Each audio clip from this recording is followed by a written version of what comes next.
All right. So here we go. Here's kind of where I left off yesterday. Yesterday was kind of a little bit interesting. I think I ended up being a little bit winded after doing my day job, and so my stream was very, very short-lived.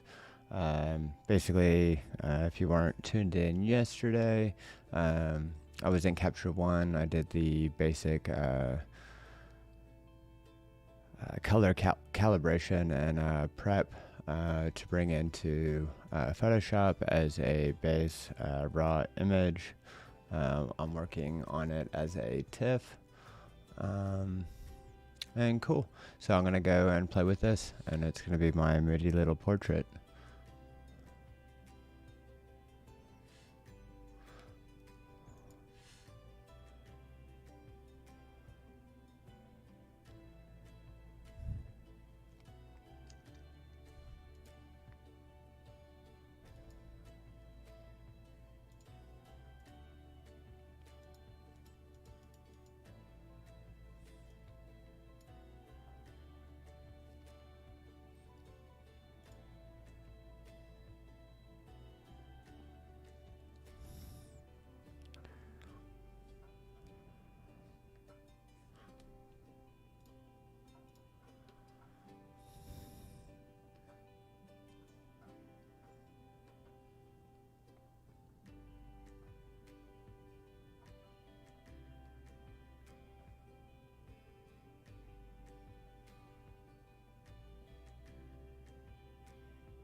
So I do know that I don't really have anybody watching currently, but even for my own sake, I'm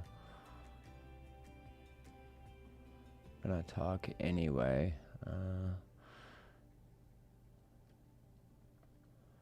And just kind of go through the process. Who knows, I might clip it up and throw it on something later.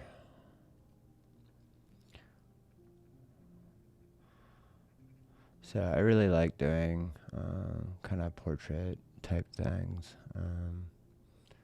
It's like a window into the person that I'm shooting or that's doing a sitting with me. So you have obviously the kind of studio setting where, you know, you're doing a shoot, if you will. So, you know, that person might have things occupying their mind, or they might be using their imagination to be able to kind of give off a look or something like that. You know, they might be, you know, focused on their bodies. They might be, I mean, for all I know, they could be annoyed by just the flash going off.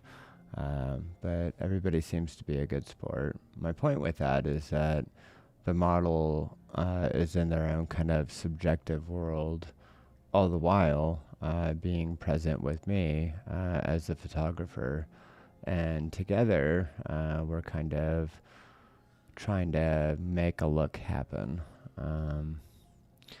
So what I think is interesting about that is what comes out of camera. So, you know, you have the actual shoot where, you know, the model is provoked, you know, by the lighting or the setting or, you know, their internal world or just whatever's going on.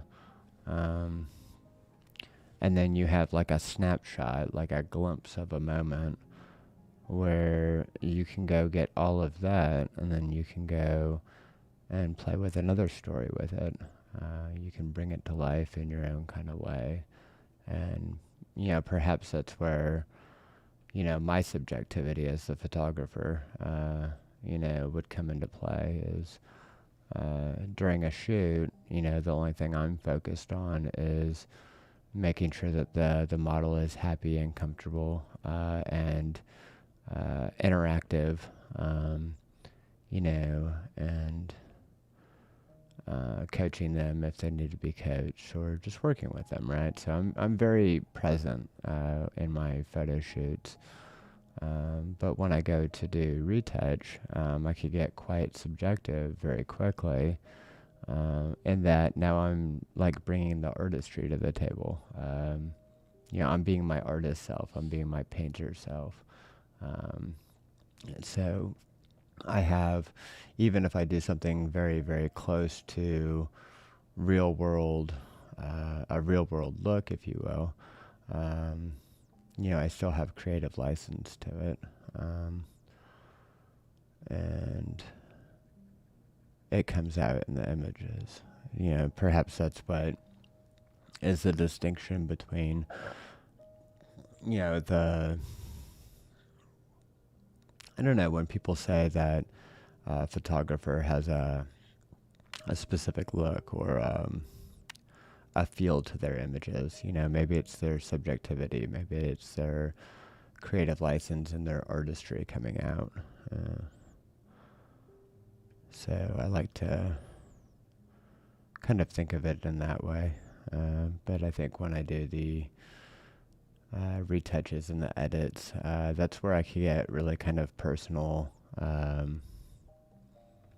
with the person that I've shot, because they're helping me to create a story, and you're spending a very large amount of time, or at least I am in my edits, looking at the same person.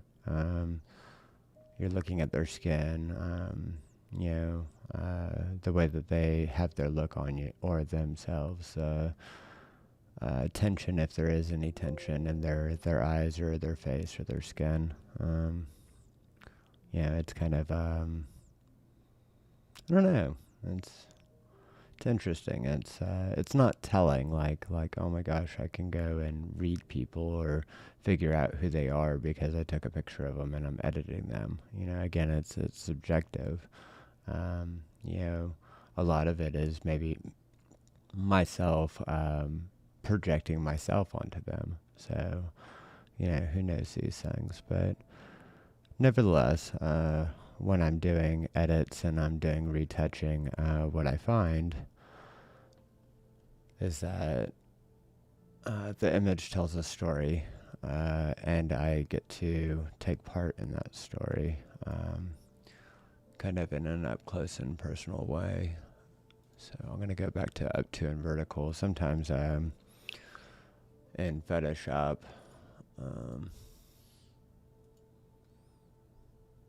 gets a little bit buggy when I do this, and I start moving the image around a lot. So usually that'd be with spacebar. I think it's the original shortcut key is spacebar to move the image.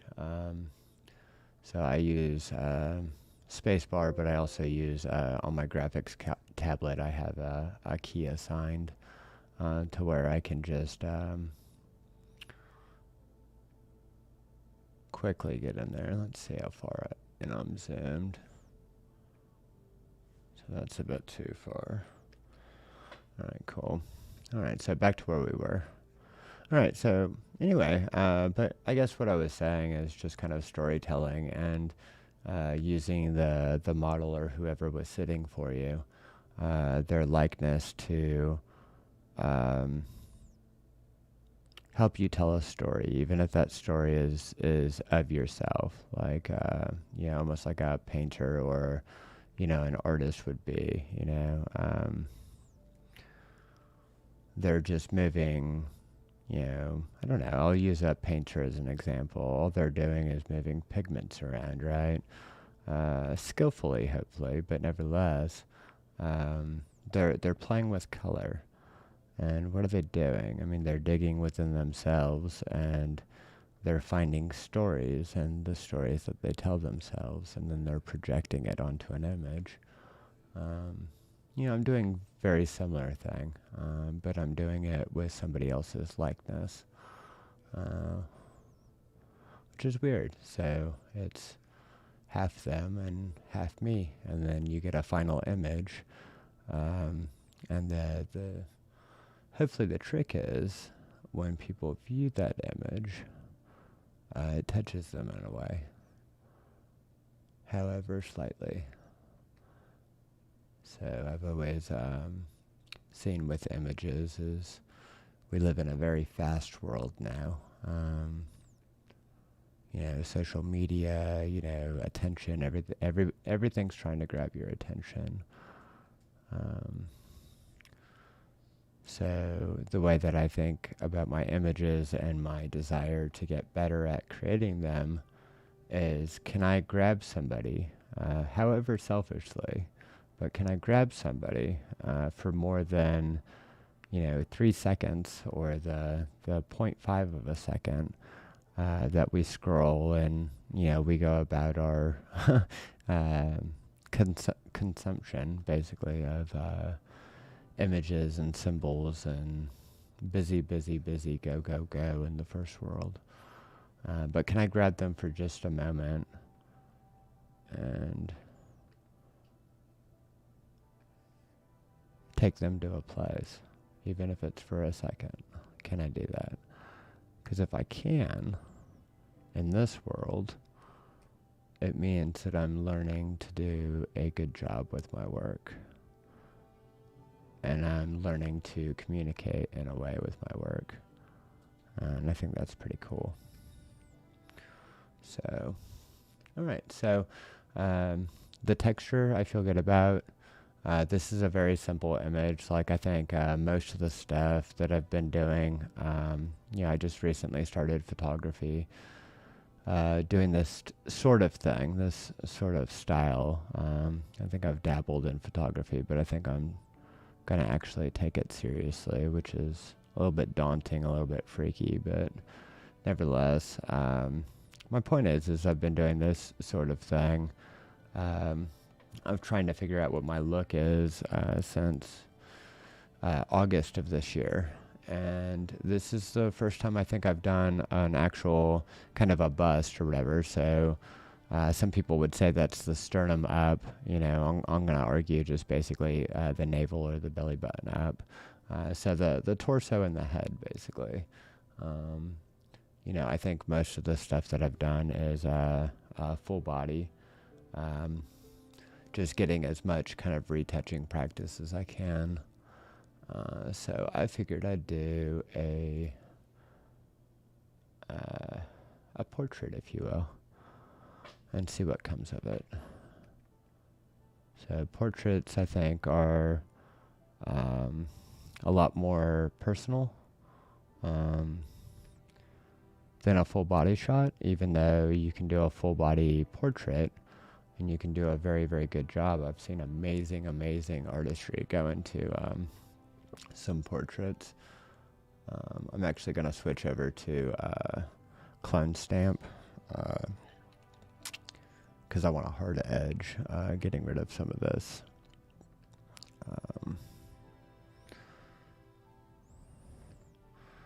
This area around the sleeve, there was a stray piece of fabric and I wanted to clip that off, so I took the texture out with the healing tool and then the color out, but the healing tool has kind of a blur to it. It kind of smudges a little bit or blends in, whereas the clone stamp tool has a hard edge, and I do want the sleeve to go crisp.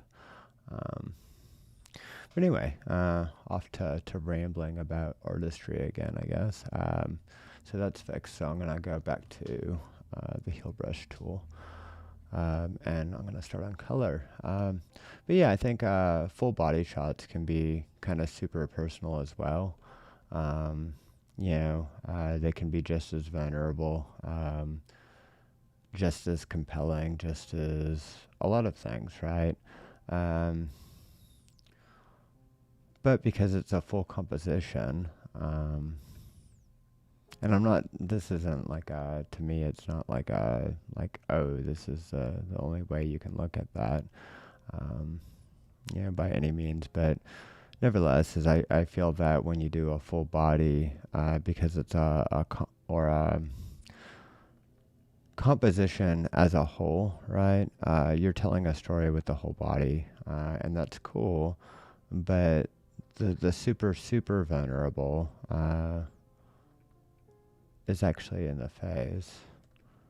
The tellingness is in the face. This history of your life is written on the face. And so when you simplify a portrait to kind of zoom in your crop a little bit, and it doesn't matter if it's painting or just however the portrait's done, right?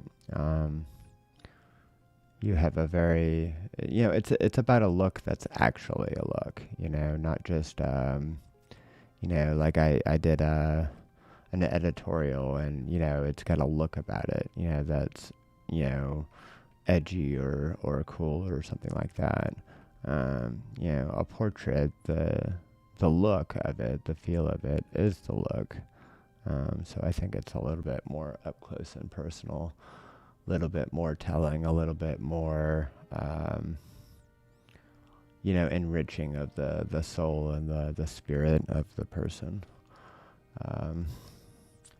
And based on what I was saying earlier, a little bit probably with the artistry that the photographer or the painter or the illustrator, the documenter, the person that actually carries on the actual work of the portrait, a little bit telling about them.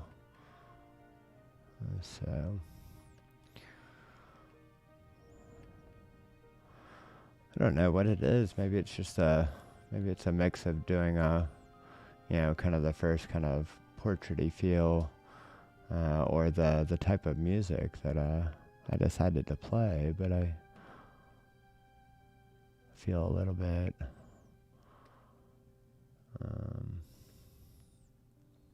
I don't know, maybe not about going into all of the stuff that I'm doing as I'm doing it, like almost like an educational thing, but just talking about creativity.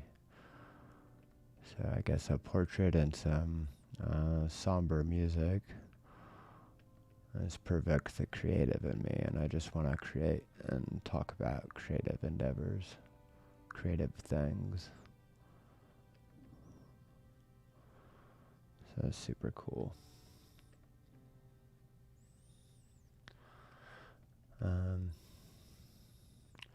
So again, this is kind of a simpler thing. Like I've been doing full body stuff to literally make myself have to retouch, somebody's, or basically a lot of skin, so legs, arms, stuff like that. I still haven't really played with any kind of nude photography or boudoir or anything of that nature.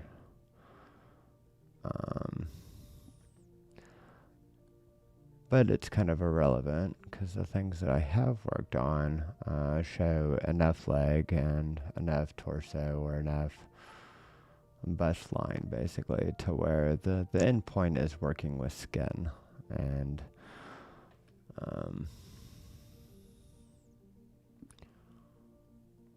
how it kind of shifts in the light with color hues, and just working on it and doing a very good job with it. So that's been my concentration with shooting full length shots, as far as the whole body, is making sure that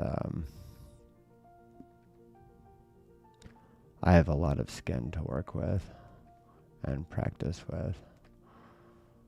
And so I'm kind of excited about this one, in that if you look at the whole composition, I guess it's about the same amount of skin. I don't know, just kind of blown up. So if her face takes a third of the composition, which I don't know, maybe a whole body does too. It filled the frame. But it's just, it's very much so the same type of skin. So really, if I'm just looking at her fingers, her neck, her face, and her ear, it's very similar skin. Like, the texture on the face is very different from the texture on the neck, is very different from the texture on the fingers. The outside of the fingers, the texture is different from the inside of the fingers. So anyway, et cetera, I could go on forever. It's been good practice. But this is a nice change of pace. You know, and I get to edit like my favorite person on the planet, so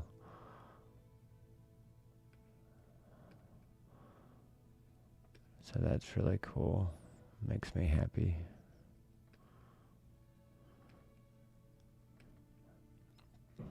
So when I do frequency separation, you know, I'll probably say this in every stream, really, as I like it a lot, and I like it because I see a lot of pictures online, you know, not so much on your like Pinterest and stuff, or, you know, places where, you know, you have, I guess, your industry standard photographers, but I see a lot of pictures from all walks of life where they use like filters, you know, and it takes away the texture of the skin, and I can't for the life of me understand that. I mean, one, you're making the person look like an airbrush painting, but two, it's like the textures, I mean, that's, God, it tells such a story, you know, it's so simple, but it's so human, like, you know, the human skin is the biggest organ in your body, you know, and it's the most stunning by far. You know, I mean, I guess that's easy to say because it's the only one that you could see on a regular basis, but, you know, I mean, just how much character is in there, and how much life, and sometimes sorrow or hardship, or, you know, I don't know. It just tells a story. Texture is important. You know, like on my arms, if you will. You know, you can tell that, you know, I've been, I guess if you have the eyes for it, but in kitchens all my life doing chef works. You know, between having various different scars from, you know, burns or cuts or something like that. You know, it tells a story. It's important. You know, don't take the texture off of people. Leave it intact. Just do a really pretty job in making it really clean for the person that you're shooting. Okay, cool. So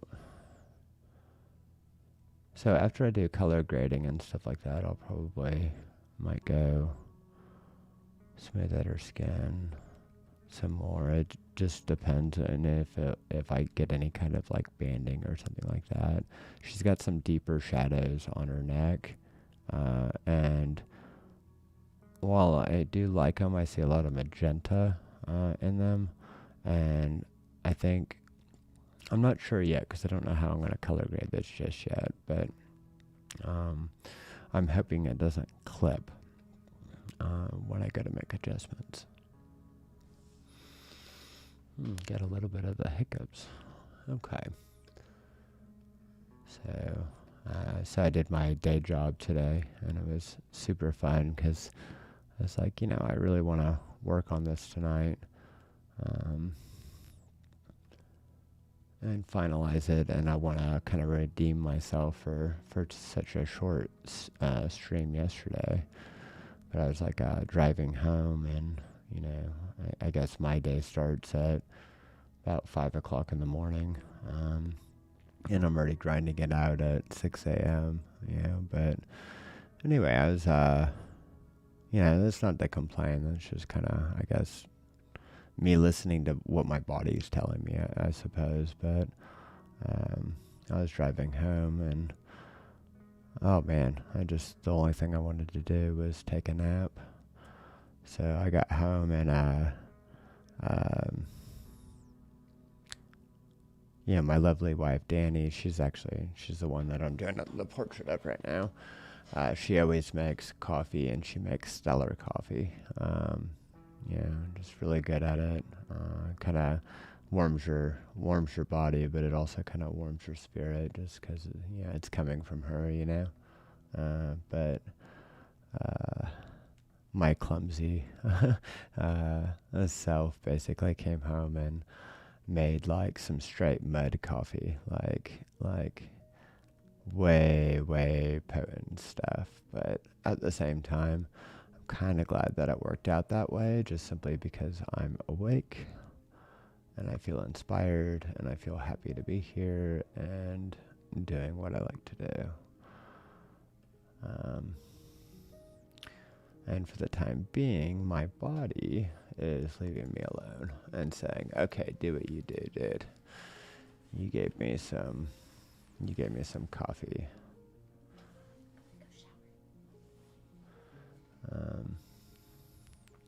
Anywho, I'm gonna put that back. All right, cool. All right, so I feel pretty good about that. I'm going to disable this surface blur, the mask, because I want to see what it does to the color shift of the color.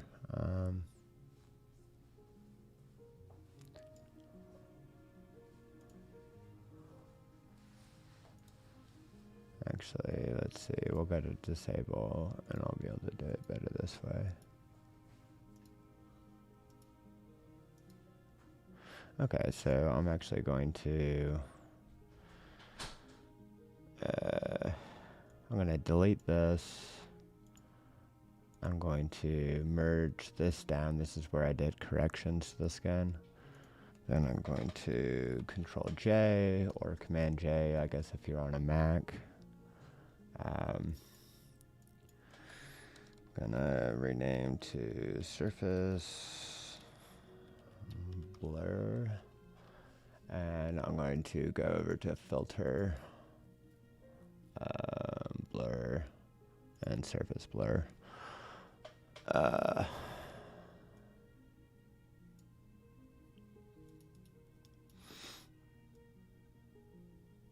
So I think my magic number is usually 7 and 14 as far as what I like to work with, but I think that's a bit too much.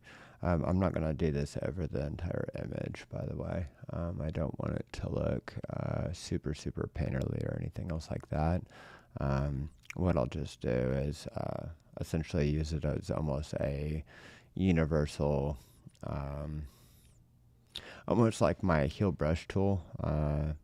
The difference is basically is that I'll use a mask, and then I'll go essentially hide the mask or hide the layer with a black mask, and then I'll paint in what I do actually want to be softer.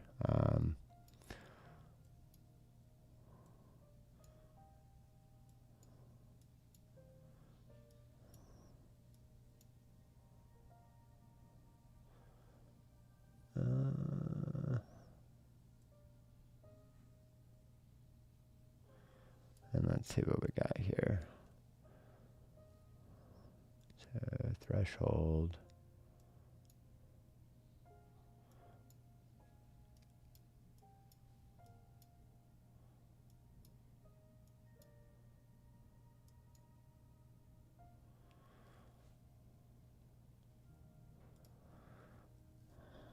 So almost like stubborn in my own, or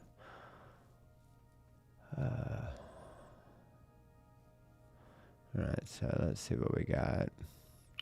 I'll let that process real quick. Let Photoshop do its thinking. I'll take a...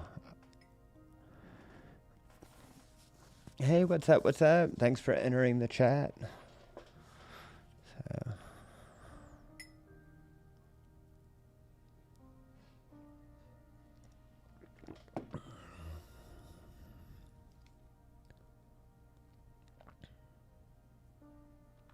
Yeah, what's your question?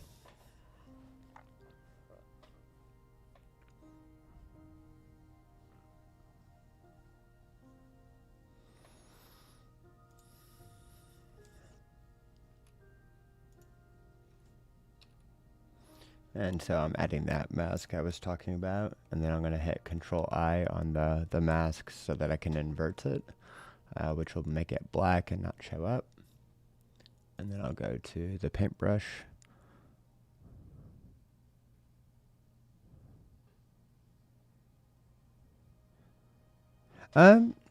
So I'm actually new to Twitch as well. So I've only been doing it for like a week or so. And I really don't know what streaming together would be about. What I can do after I'm done for today is I can go essentially go check out your page and see what type of stuff you do. And if you want to collaborate, yeah, or do something in the future and stuff like that, let me go see what you do. And if that's something that's cool, then we could definitely go figure it out. To be perfectly honest, I don't have an answer for you, I guess, live right now. In that I don't even know what streaming with another person, what that even looks like, or how that works, or anything else like that. I don't know anything about it, basically. So anyway, I hope that's the polite answer. And that's just genuinely how I feel about it. I don't know anything about it, but I could definitely look into it because that might be super cool. I hope that answers your question. So I'm gonna hit X to. Oh no, I'm gonna hit D and then X. There we go.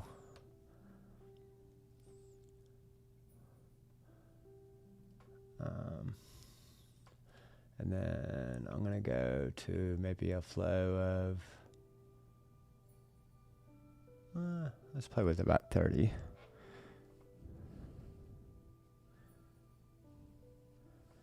That's super cool. Yeah, let me finish this stream today, right? And then basically I'll go check out what you do and stuff like that. And at the very least, we connect and stuff like that, and support each other. And at the most, it's, I learned that, you could stream with other people and we end up doing something super cool. So, yeah, let me get through today's work and stuff like that. And I'll definitely stop by your page, okay? Just kind of go from there. That's super fun. That's what I'm liking about Twitch a lot is, I'm noticing that there's some really, really cool people and some really, really cool communities. Yeah, definitely. You too. Have a good night.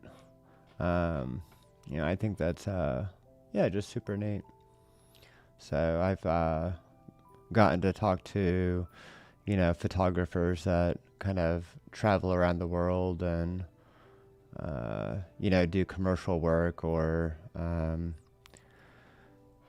do, I don't know, what would you call that? Like shooting for modeling agencies and stuff. And I think when I first got on here, I was a little bit skeptical, like, okay, But then lo and behold, I'll get done with my stream and, I'll go connect with them on Instagram or something like that. And, which I guess is a good plug for now. It, if you like what I do, definitely connect with me over there, on Instagram. But,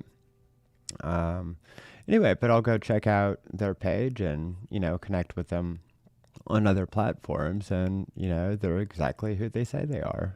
Super legit. They were super awesome while while I was streaming. Informative, asked cool questions, were engaging, and I suppose I'm not used to that. I'm used to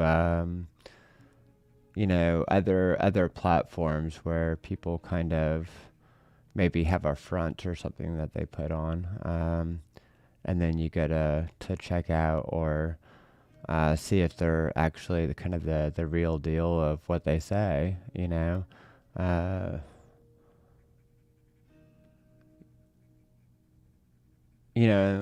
on other platforms I've been, just disappointed that people would go and try to hoodwink people, but What I'm noticing about Twitch, especially if you're on the creative side of it, you kind of have to show your work. Like, you can't just be like, oh yeah, like, I'm this great retoucher or something like that, and um, all these sorts of things. Well, okay, on Twitch, like, like you need to, um, I don't know. I mean, if you're gonna do illustration, you gotta illustrate.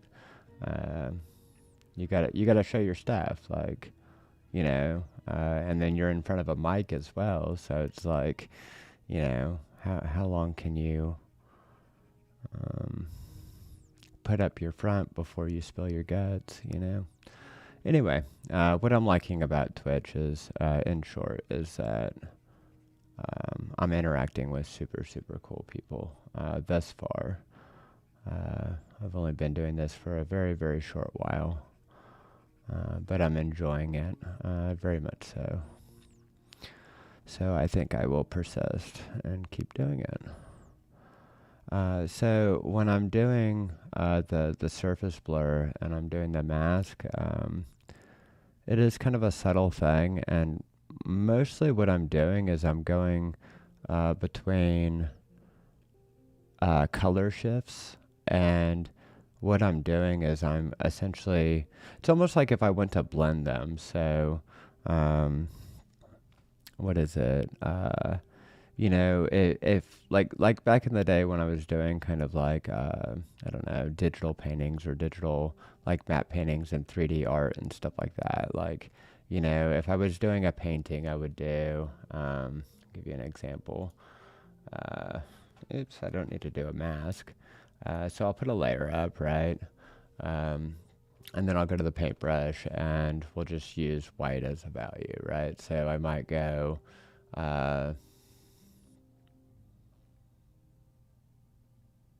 yeah, and you could do this with the mixer brush as well if you want kind of that oil feel, but essentially you're going to go white.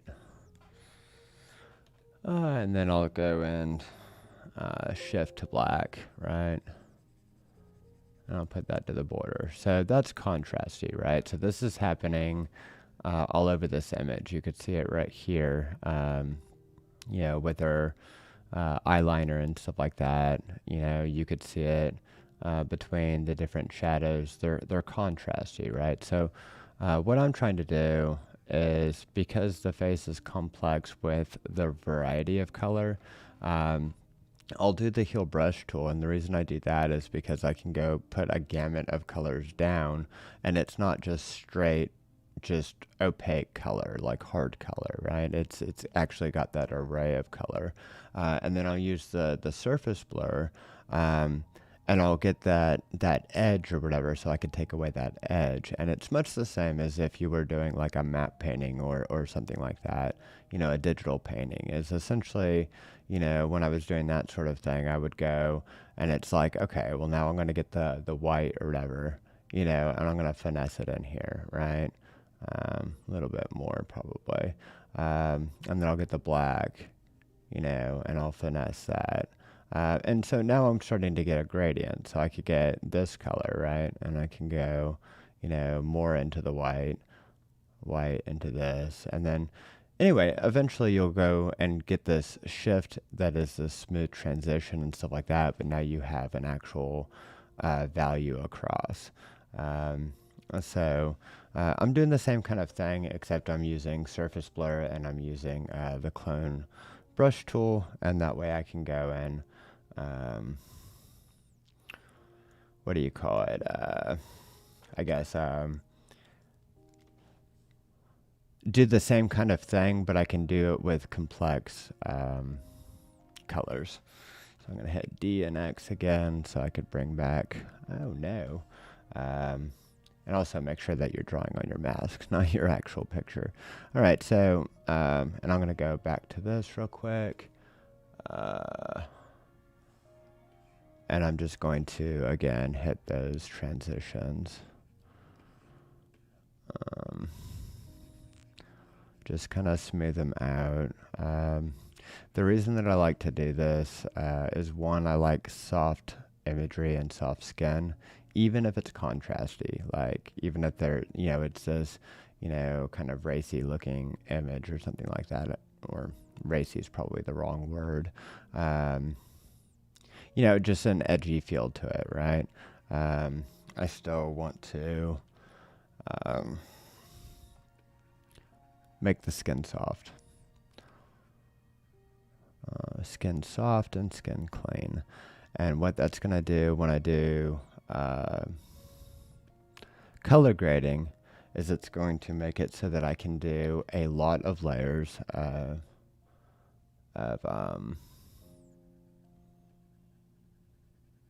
color corrections and color overlays and stuff like that. And I can do that with luminosity masking. And the transitions are going to be super, super, super smooth. So I'm going to add a paint layer. All right. Now that that's done, and I'm going to go back to, what is it, my Heal Brush tool.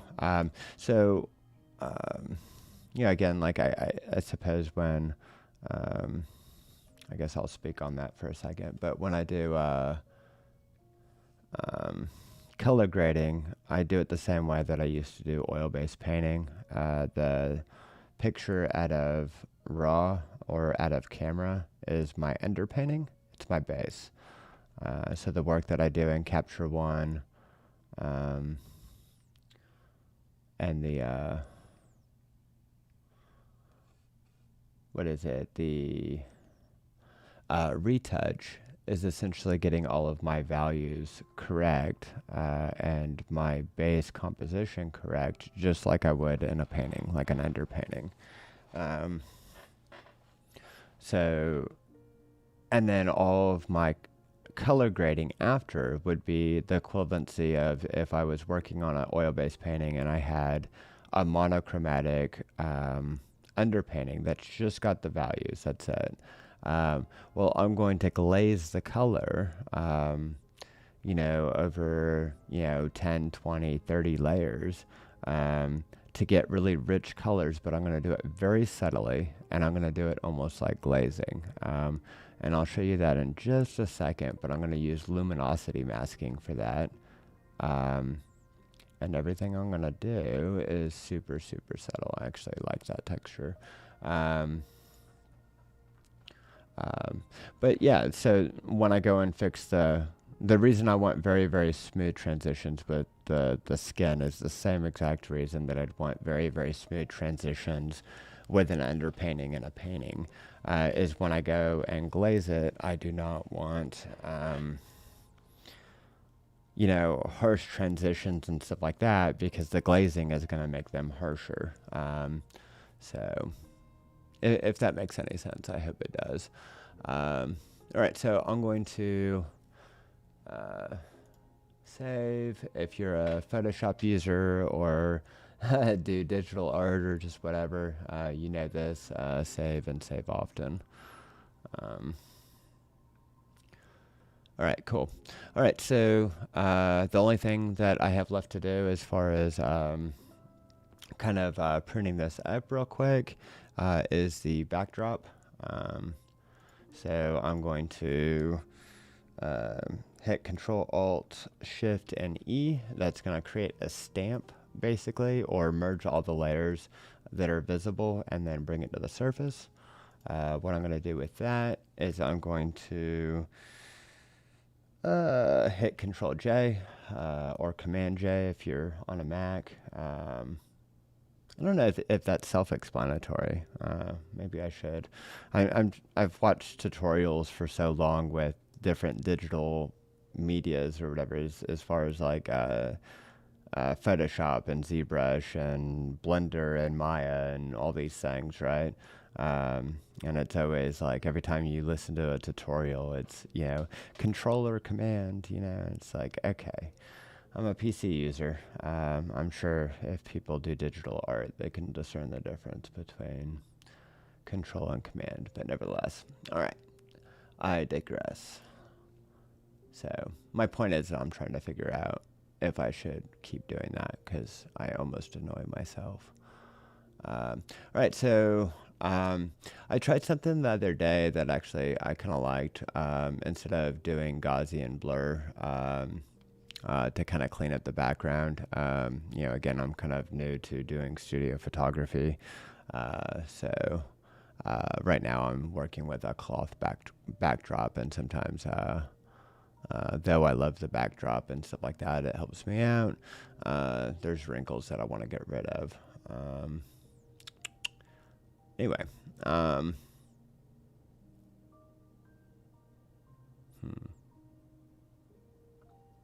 going to try something real quick. So I'm going to go, would that be in the texture? So I'm going to turn that off, go into frequency separation. I'm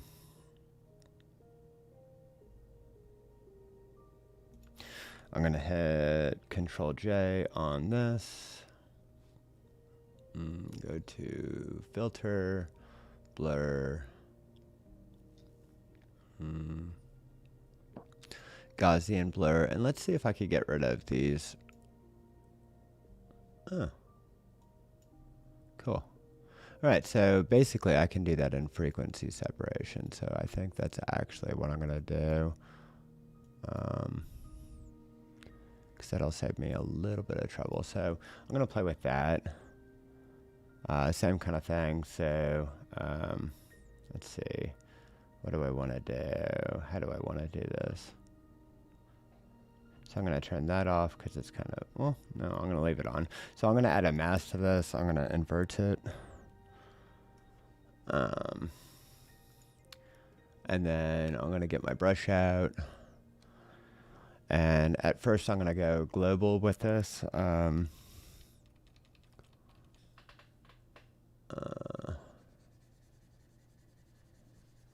So I could just kind of get the big areas. But as soon as I start getting close to the actual body, I'll do up to and vertical again. So I could see the composition as a whole, but also I can kind of make sure that I'm doing a very clean mask and a very clean setup, or cleanup rather. All right, cool. So done.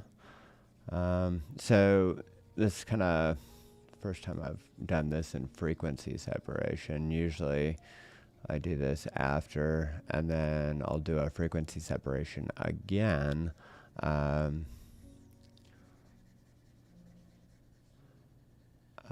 But I think the cool thing is I might be able to retain my texture, which is kind of cool. Super cool. All right, so let's do up to vertical. Collapse that. I'll go to this. Fit screen. We'll zoom in here a little bit. And let's see about cleaning this up the rest of the way. What I don't like about any kind of filtered blur, especially if you have a subject, is this right here. So all of that color right there is where the color from the face leaked onto the backdrop. So what I do typically is I'll get as close as I can. So I'm assuming I could get about that close before I'm going to get discolorization, which basically just translates into more cleanup that I don't really want to do.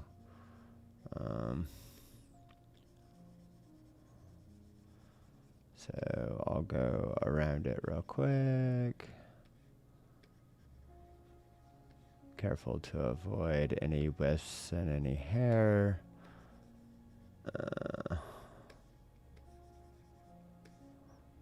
So this right here I'm going to have to clean up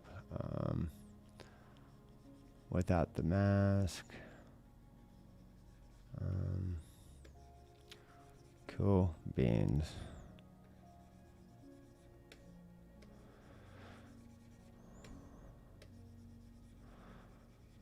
Alright, so I've kind of gotten into tutorial mode again. Maybe it's the I don't know, maybe it's just a mixture of trying something new in my workflow to see how it works, see if it's faster and or cleaner, or maybe it was the command or control comment just kind of threw me off.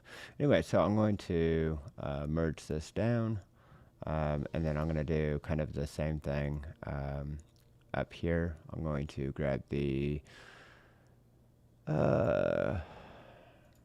what is it? Brain work, please.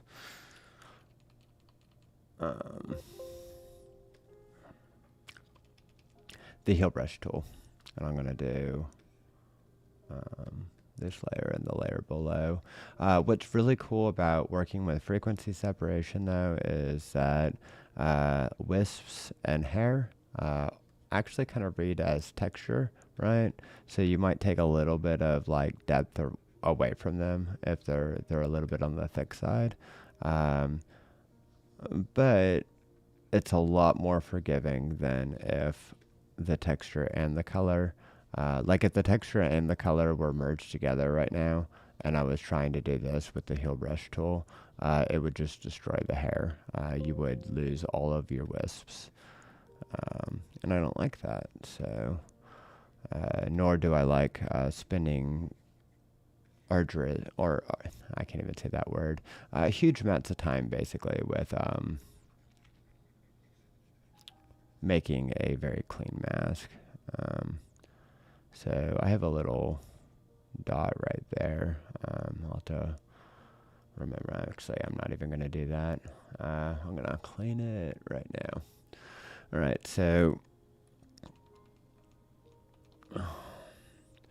I say that sometimes, but like, have you ever, like, I don't know, gotten in the shower or something like that, and you're like, you think about something, or right before a shower, and you think about something, and you're like, oh, I'll do it right after a shower, and then it falls into nothing. Alright, so clean that real quick. Anyway, my point is sometimes I have to correct myself of like, nope, don't fix it later, fix it right now. Because if you try to fix it later, you're going to forget. And you might as well while your layers are separated, and it's easy to fix it. So right now it's super easy to fix anything. When I collapse all the layers together, it becomes a lot more difficult. So why not do it now? But anyway, so okay, so all of that looks pretty good. I need to go to current layer and below and fix these up real quick. Here we go. Oh man. So one of the things that I'm totally loving, it's so funny, is I don't know if this person's still the same person that's viewing, but I guess it's SWAT Venus, yeah, 223. Basically, it was does digital drawings and stuff like that, and I don't know, I've always loved that, like drawing in Photoshop or whatever application. Yeah, just doing digital art is, it's very different than traditional art. But if you can harness the power of technology, you can do really, really cool things. Really, really cool things, and you can do them very quickly. And it's so funny because I part of me, like, because I guess I went to go and I had a fork in a road, like, when I decided that I didn't want to do, culinary arts anymore. I kind of lost my taste for it, especially after, like, kind of COVID, because it kind of rocked that industry pretty bad. And I'm like, I've always done art, I'm competent with it. I'm definitely, I think, imaginative with it. What happens if I did that all the time? Like, do I want to go pursue the arts? And I suppose I had a fork in the road, and that was, do I want to go and do, I'm actually, bear with me for 1 second. So all of a sudden it went from music with that has no lyrical content to lyrical content, and as soon as that went on, I couldn't hear myself think or talk. So apologies, especially if you were into that. But yeah, I was in I had a fork in the road. Do I go pursue fine art, be it traditional or digital, 3D or 2D, or do I pursue photography? And they had, I guess, both pros and cons. And like, naturally, I'm kind of introverted. And the problem that I have with doing just paintings, right? And just doing digital art or traditional paintings or 3D or just whatever it is, it's irrelevant, really. Because all of those things are coming out of my imagination. I don't need people, I guess, if you will. I don't need people to model and stuff like that. I don't need to interact with people. I don't need to book shoots. I don't need to, develop the soft skills and stuff like that to talk to a model to make sure that they're super comfortable and, we're both getting a look that, we wanted to go after. Like, you don't have to interact with any of that. It's just like you pursue your art. And of course, you have your network and, the business aspect of things and, or perhaps, going to conventions or something like that, and slinging your art. Like, of course there's community and of course there's interaction with human beings. It's certainly not isolationism, but the actual work kind of is, right? So right now it's like me doing this portrait, it's half the work, but it is half the work, right? It's not building relationships. It's not anything. It's just editing. It's the creative aspect of it, right? Anyway, I lost my train of thought. My point is basically the fork in the road was, do I do art or do I do photography? Photography, the art is the cons or whatever, is that there's a degree of isolationism or whatever, and it makes it so that I can stay in my comfort zone all the time, and that's just doing my work. I don't have to go, I don't know, be around people or whatever and consistently kind of do that as a part of my work, I can do it like as I go, and build relationships like I build my friendships. But I don't need to actually like build a large network, right? With people to model in and all that good stuff. And then the other one is basically, what do you call it? Photography, the other side of the fork. And photography basically says that, hey, you might be doing commercial work, or you might be doing like editorial work, or you might end up doing work that you don't necessarily want to do or something like that, which I actually don't think is going to be the case, but because, I don't know, I get tickled by a lot of things, so find something that's creative that I don't want to do, like, good luck. But anyway, the point is that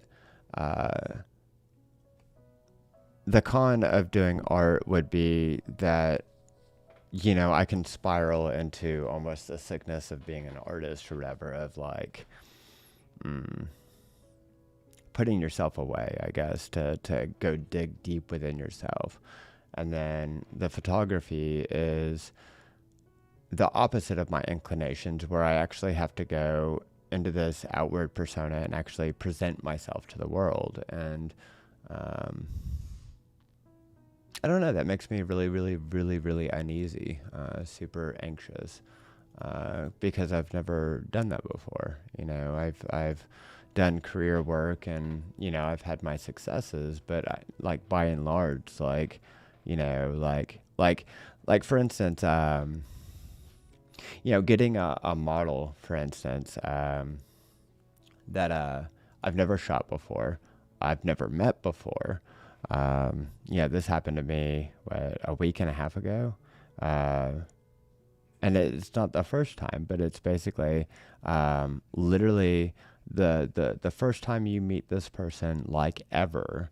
They're about to go and shoot for you and shoot with you, and you get to literally learn on the fly or whatever how to make sure that that person's comfortable, you're getting good looks, the shoot goes okay, you know, the model releases and all that good stuff or whatever are taken care of, or any other kind of paperwork, all that stuff, like on the fly in a pinch, like, I don't know, just not my forte at all. So anyway, but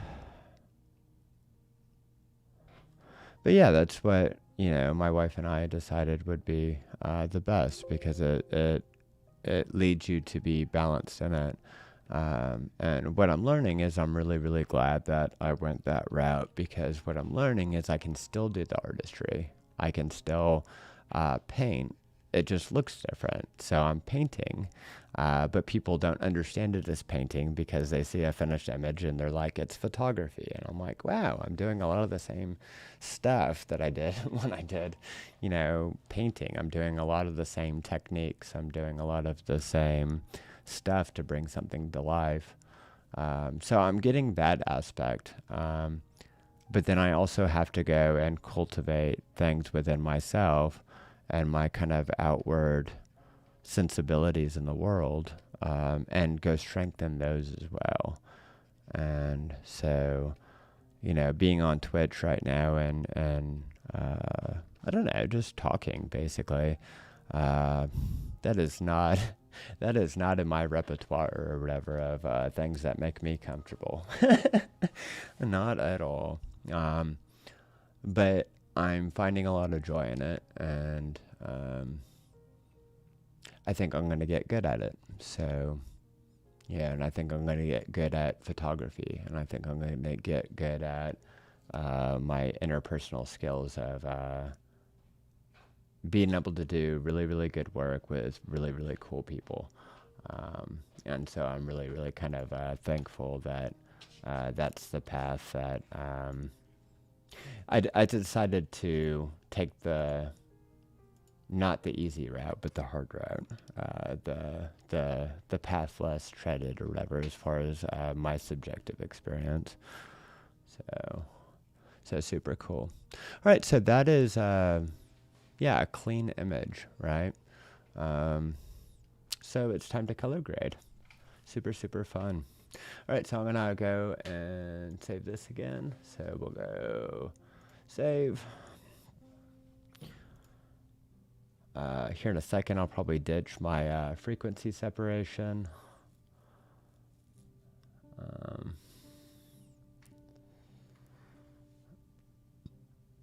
And then we'll kind of go from there.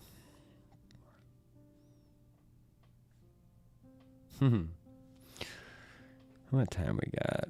All right, it's still pretty good. I might actually finish this tonight. I hope I do. You get a really, really busy week this upcoming week. Lots to do, lots of fun to be had.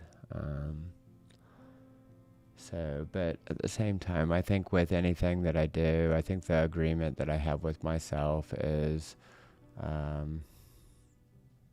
you know, images are done when they're actually done. They're not done because you're out of time.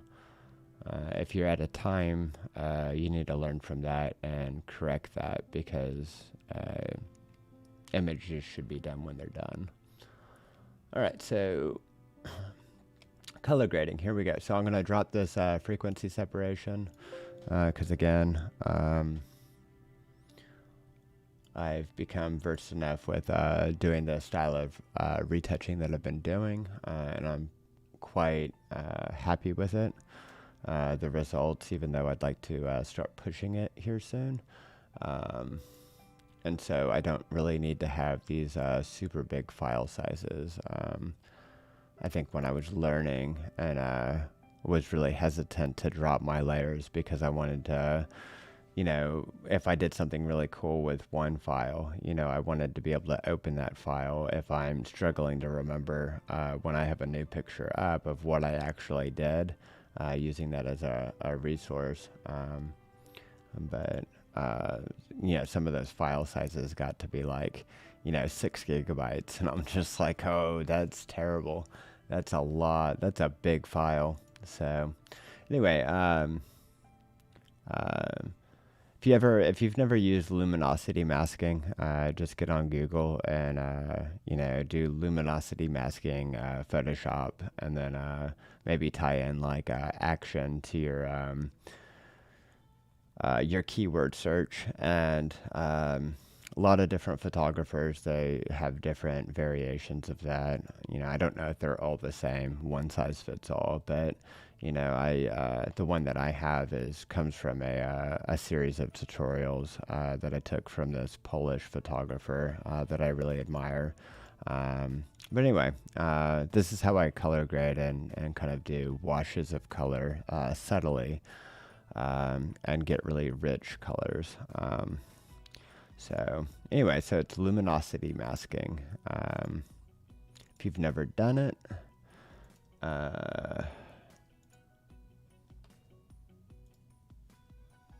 and you want to, then go play and do it.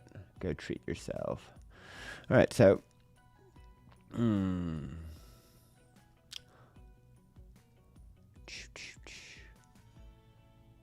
right, cool.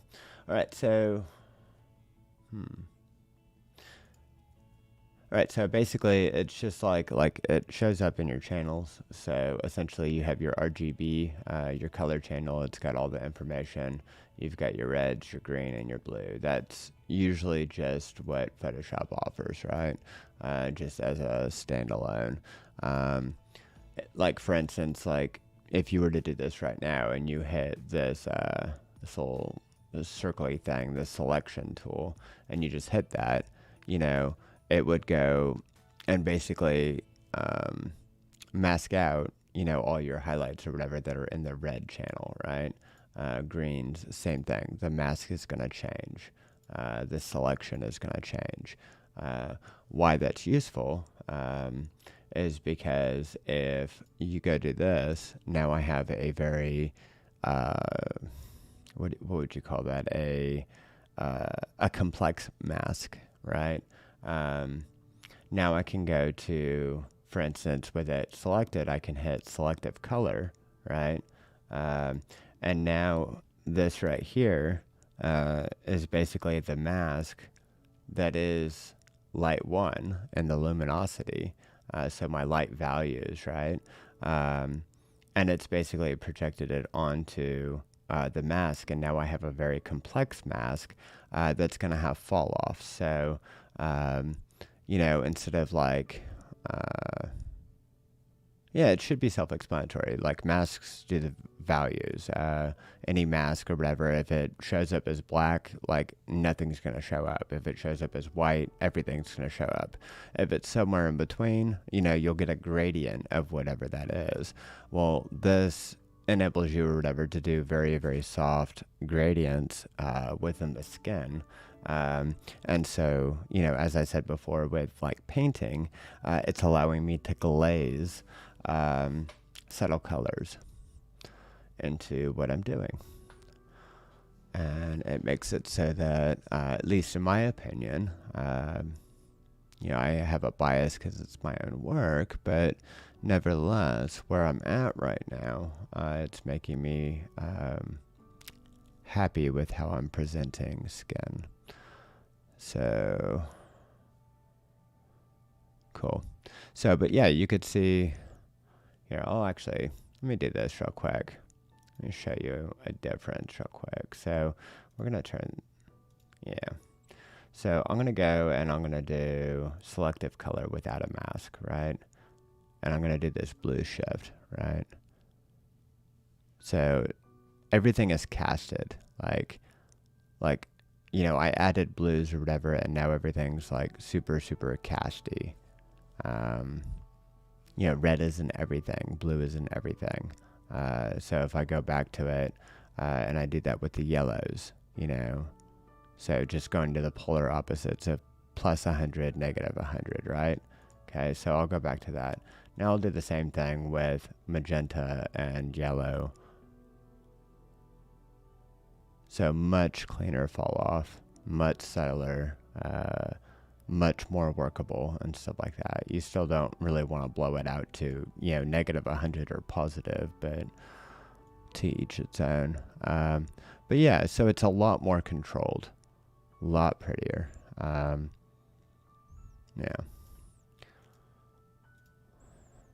Oops.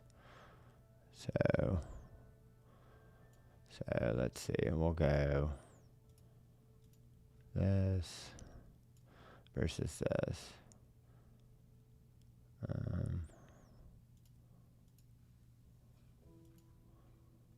That's quite the difference. Anyway, enough of that. So I'm going to go take a very quick break and go and get something to drink outside of coffee, maybe a water or something real quick. But yeah, I'll be about, you know, 4 or 5 minutes. Anyway, thanks for sticking around, and I will be back in just a second.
And I'm back. All right. Cool beans. All right, so kind of back to color grading, the painterly aspect of things. Again, what I'm learning about doing photography is I can still be in touch with my creativity. I get a lot of that when I'm doing the actual shoot itself, but I find it to be immersive when you get to kind of do that in studio, when you're just kind of with yourself, if you will. You get to play, you think differently. Your imagination goes to different places that it doesn't go to when you're on location and shooting, or in studio when you're shooting. So I'm glad I get the best of both worlds. I'm glad I get to be challenged in both ways. So, very cool. All right, so luminosity masking. So I'm going to play with this, and I'm really going to try to,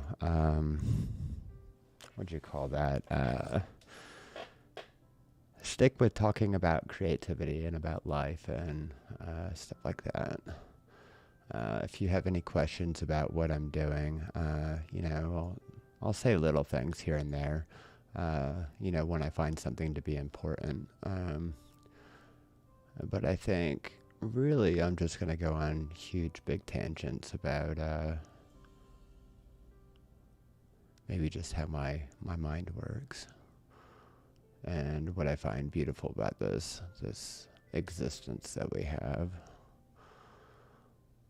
as I carry on throughout my day.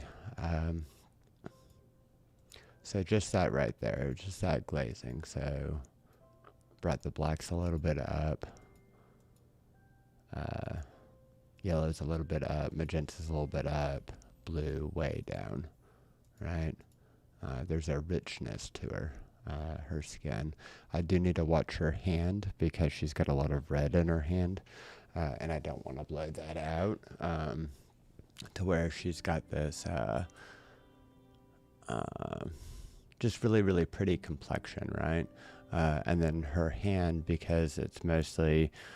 at least with her skin, she's got a lot of yellow in her skin. But when you get to her hand, she's got lots of red in her skin, particularly the palms or the inside of her fingers and stuff like that. And I need to be mindful of that because the back of her hand isn't showing. That's essentially where you would get those yellows. It's the same thing with the bottom of the feet, the top of the feet is going to be the same kind of yellows or that olive skin that's on the rest of her body. But when you get the inside of the hands and the bottoms of the feet, you're going to get a lot more red and a lot more just white or a creamy color. And so again, I don't want to blow out the red, so I do need to be mindful of how far I push them. Like one thing that I can do is I could go to this mask, and what is my color right now? So it's white. So I'm going to go to hit X.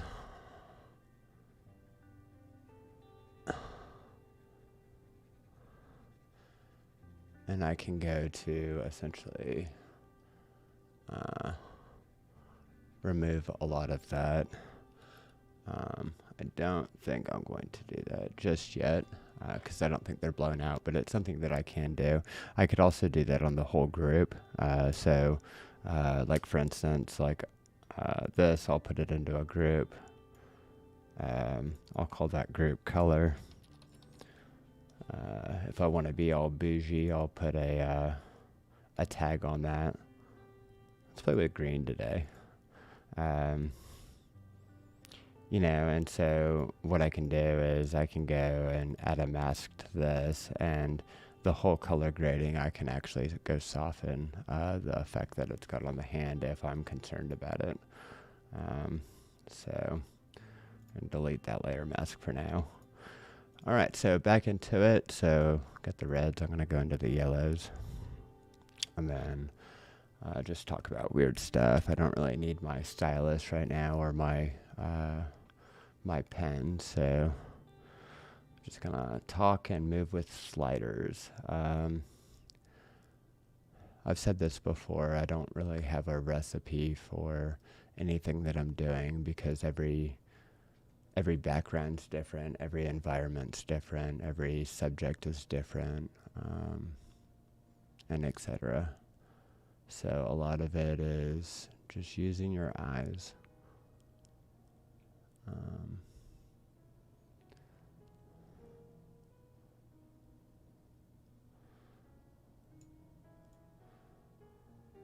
So you could see where if I pull the magenta down, the yellows really pop out. But I don't want a red cast, so I'm not gonna go heavy on those. So I can pull the yellows back, which is what I'm gonna do.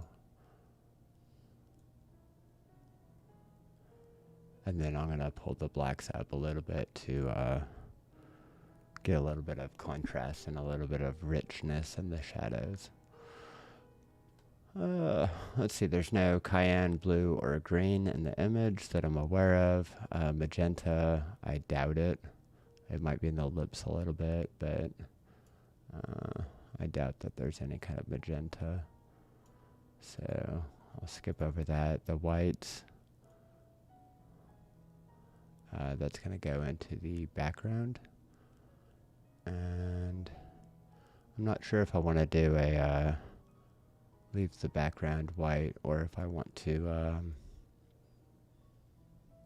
change that up a little bit. There we go. I kind of like that. Gives a softness, a little bit of a green. I do need to watch with the background and her highlights. So with this layer, I don't mind so much because if I do put a little bit of a cast, like a blue or, basically not straight white, what'll happen when I go into the other mask, so light 2 and light 3, it's more the specular highlights. I'll be able to actually bring that out quite a bit. So I'm going to bring the blacks, I'm going to bring them down actually. Cool. All right, neutrals. Let's go play with that real quick.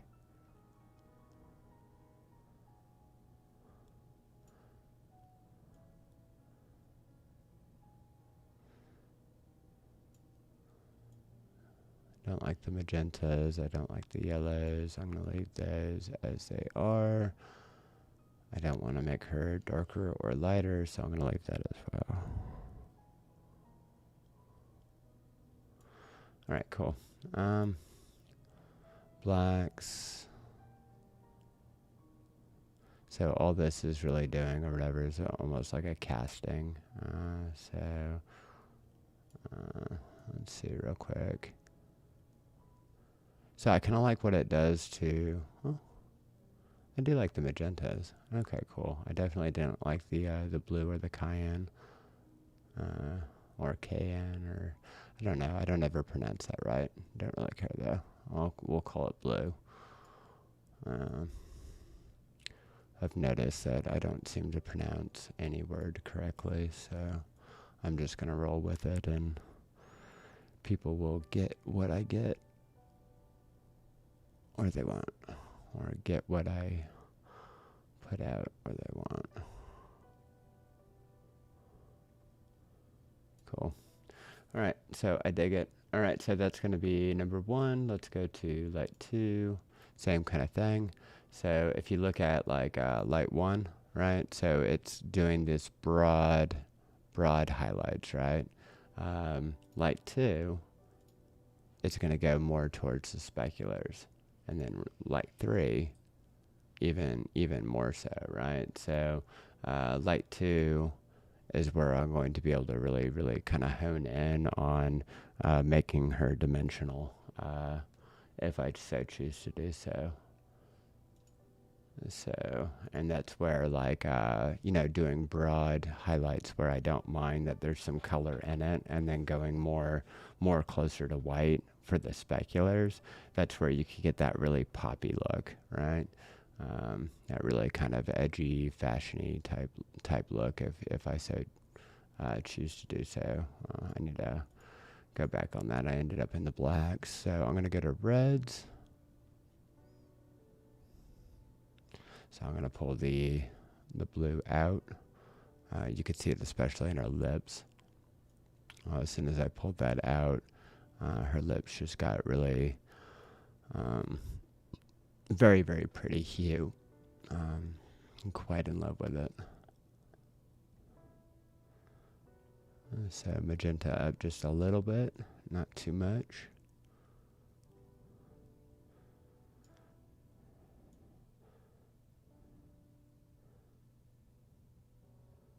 And we're starting to play. The hand I'm still okay with. Again, it's got a little bit of a red hue to it, but again, it's kind of the nature of hands, so I'm not terribly concerned right now.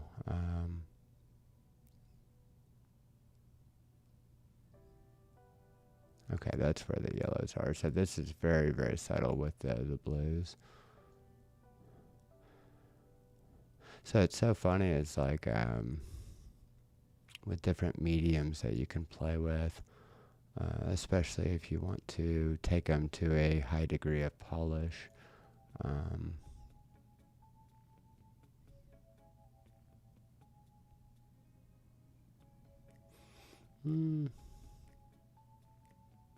That's a tough one right there. Okay. So these are very different looks, like leaving the skin tone in and then pulling it out. Like I could go in two very different directions with how I get the final feel. And I don't know, 15 layers or whatever, before the final. But just this base layer, like just doing this right here, would build up to a very different look than, moving it more to a not so contrasty highlight. So that's crazy.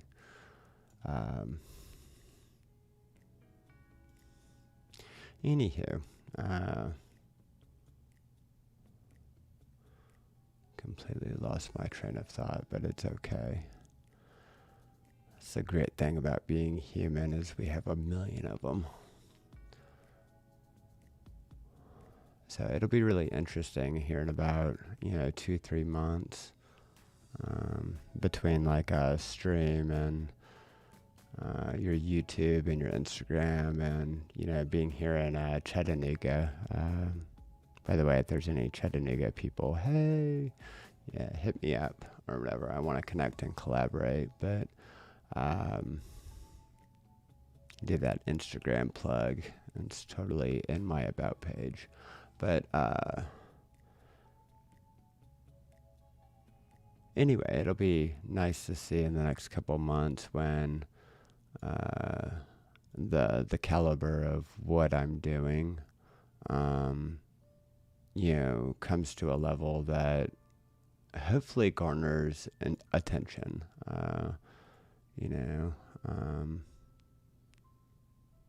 So this is kind of what I was saying with the speculars, like how I could go and punch that into the white by removing some of the yellow and stuff like that.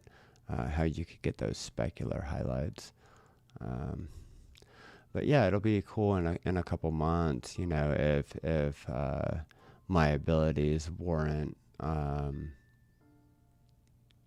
attention in the community, both in Chattanooga, but also, abroad on the, the global mind that is the internet, and we'll see where this thing goes. Hopefully it's just a lot of fun and super inspiring, and hopefully I can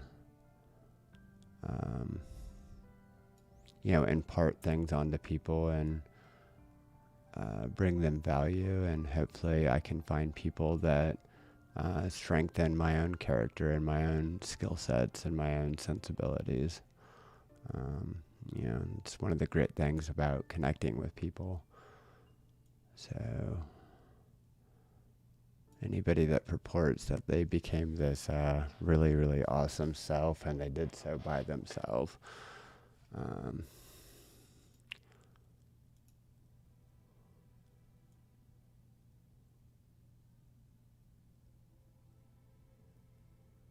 it's kind of an interesting take. I think, like myself, I'm a collection of mentors that they don't even know that they were my mentors,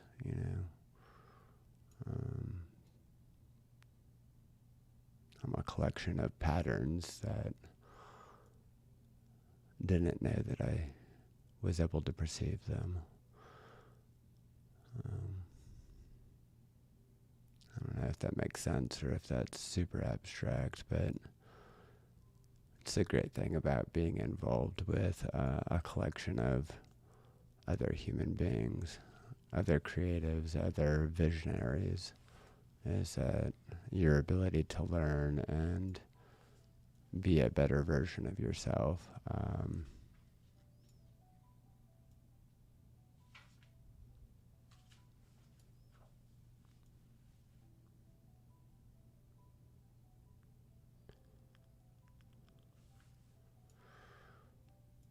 Goes a long way.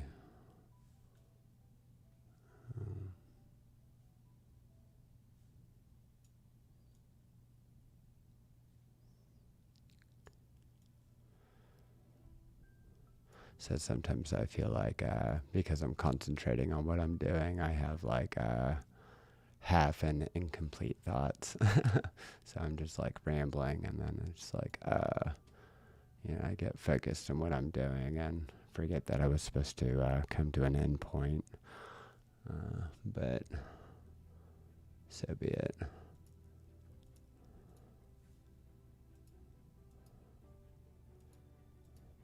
So I'm not sure if I like that too much. I might have pushed it a little bit too dark.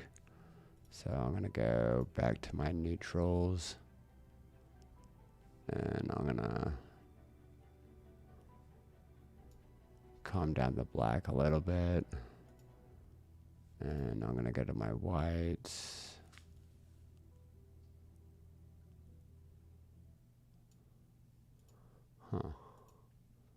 Maybe it's in the reds. No, because I liked what that did to the lips. So let's see. Where did I get really dark? Let's see what this is.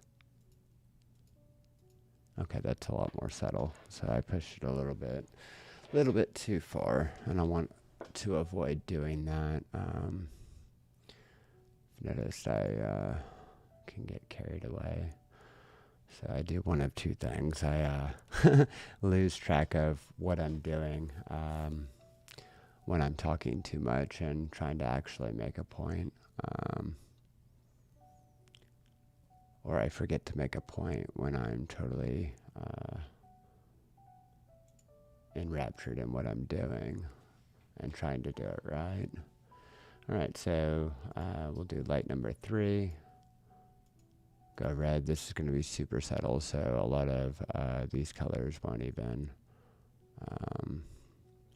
show up in this mask at all. So a lot of it might just be her outfit, but I am seeing a cast broadly over her face. So we'll play with that a little bit. Something in me wants to keep pulling this way and just get that contrasty feel, even though the contrast between lights and shadows are very soft because of the retouch that I did. Something in me wants to keep stretching it that way, but I don't know why that is, because it's not actually what I want to do. Or is it? I'm not sure. All right, so reds, yellows. This one's going to be really, really quick because they're subtle. And really, I just want to make sure that I was able to give a really good base to. So I'm going to pull that a little bit to the light, or the lighter aspect of the face. So let's go to whites real quick. And okay, so we got a little bit of a change, so we'll pull that magenta up. Yellows are fine. And we'll calm down the blacks a little bit, but not too much. Really digging the music, or the feel of music tonight. The last like 2-3 podcasts, like I use academic sound or something like that, so that I can play like whole playlists, right, and kind of change it up a little bit. But I haven't like actually devised any of my own playlists yet for like stuff that I just kind of really dig. But the last like 2-3 streams, like when I first, kind of hook that up to being able to stream with music, it's been kind of, I don't know, not irritating, but at the same time, I just haven't been feeling it. But at the same time, it's just like, what do you do? Because it's not like, Spotify or, YouTube or Pandora or just whatever other platform where you can just kind of pick and choose and listen to what you want, because I have restrictions, and I want to respect copyright. Really, I don't have a choice anyway, but at the same time, ethically, like if I want people to respect my copyright, I should respect theirs. But nevertheless, the point is I haven't been able to do kind of my brand of music of what I just enjoy when I'm creating. And I don't know, this has kind of been a closer approximation of what I actually like, especially if I'm going to go talk about like, I don't know, life and creativity and stuff. Like, I don't know. It's kind of cool to like have music that matches the image or whatever, and is maybe edgy or I don't know, rockabilly or something like that. But at the same time, like I notice that I'm not going to go into kind of a maybe a conversationalist, like, because this is how I'm going to maybe start looking at my streams. It's like, okay, I'm having, just like in real life, like, you're at a table and you're, at dinner with friends and you're discussing like, ideas or idea space. And of course you're going to have,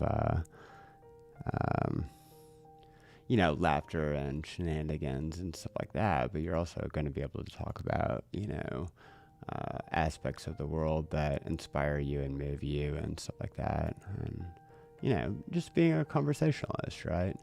I'm noticing that music like this, like, I can kind of tap into that within myself because there's this ambiance of, a calmness, if you will. I don't know. I dig it, is my point. My long tangents. Why not?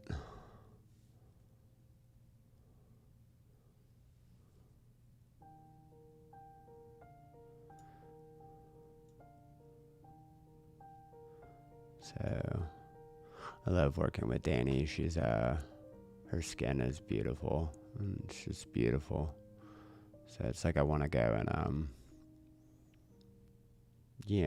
I guess get out of studio a little bit and just sunshine. Because, like I see her sometimes in the daylight and it's just like I don't know. I don't even know what to say. Like what do you do with that when somebody glows like that? Like what do you do? I don't know, it's bizarre. Super, super, super bizarre.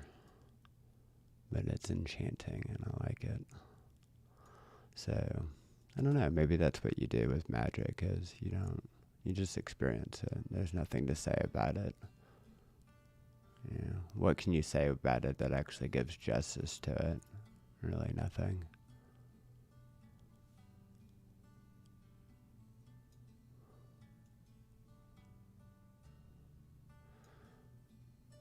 So I'm starting to get a little bit, calm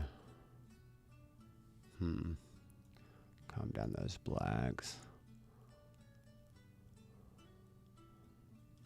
And so I feel like I'm getting a little bit more, like casty, like, almost like, it's becoming monochromatic or whatever, where I'm losing the richness of the skin tones. So I need to watch that and be careful. So I might also do this. I'm going to do up to and vertical again. Let's see. All right, so we'll grab this. We'll go to full screen. And then we're going to grab this. I'm going to zoom in a little bit, but we're going to bring it lower to my eyesight so I can make sure that I'm, we'll kind of do that. And then this one, kind of do this so I can open this and actually still see what I'm doing. Cool. All right, that's a lot better. I feel like, at least from my perspective with my my setup, I work on a very, very, very large monitor. And sometimes when the image is all the way up here, I'm actually looking at an upward angle quite far away. So I kind of want something right in front of my face. So anyway, from your vantage point, I hope that's not distracting, but for the sake of producing work that I want to stand behind, I'm going to put it in front of my face, and everything's going to be cool. Everything will be A-okay. So I'm going to go back to the reds real quick. See what the difference is. The difference is super subtle. I don't know if my eyes are just playing tricks on me. Sometimes, like, I need to step away from the image for a second. It's almost like my be right back, or my, small recess is like, part of me wants to say, hey, you're streaming, you kind of have a responsibility to,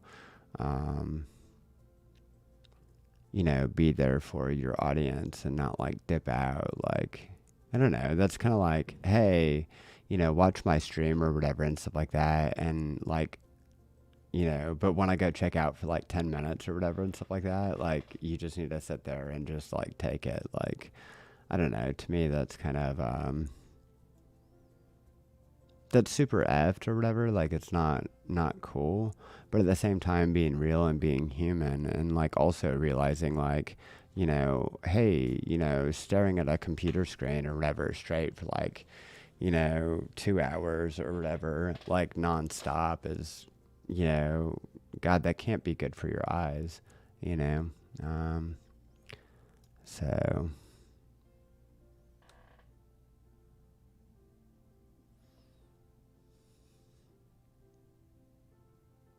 let's see something real quick. So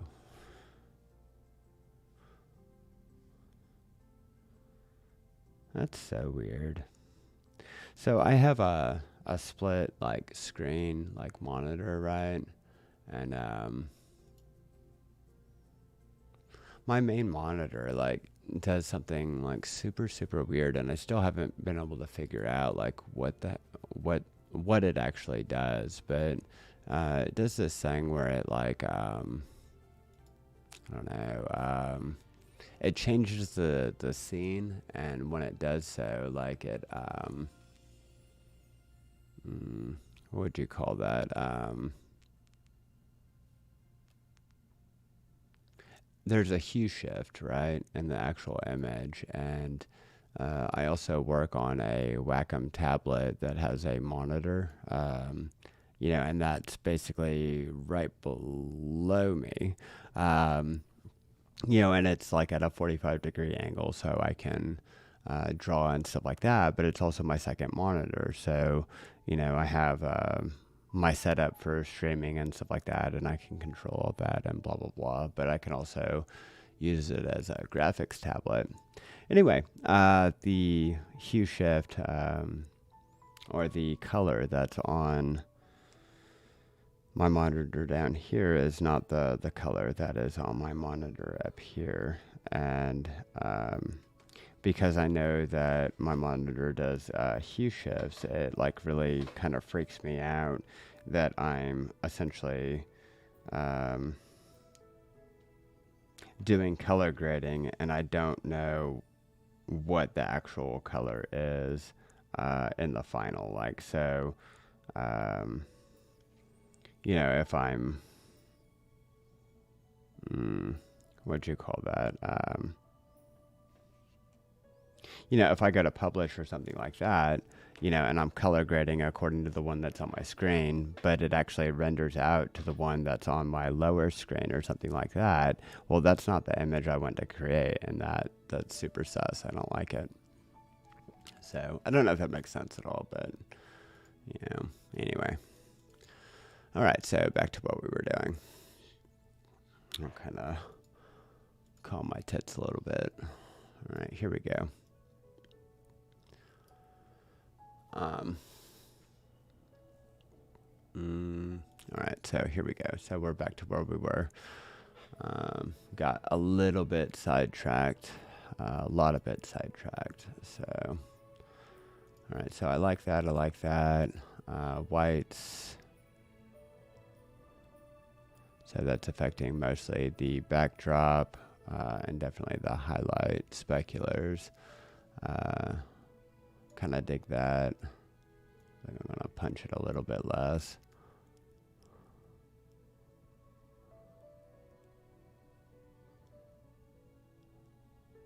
So take a little bit of the yellows out.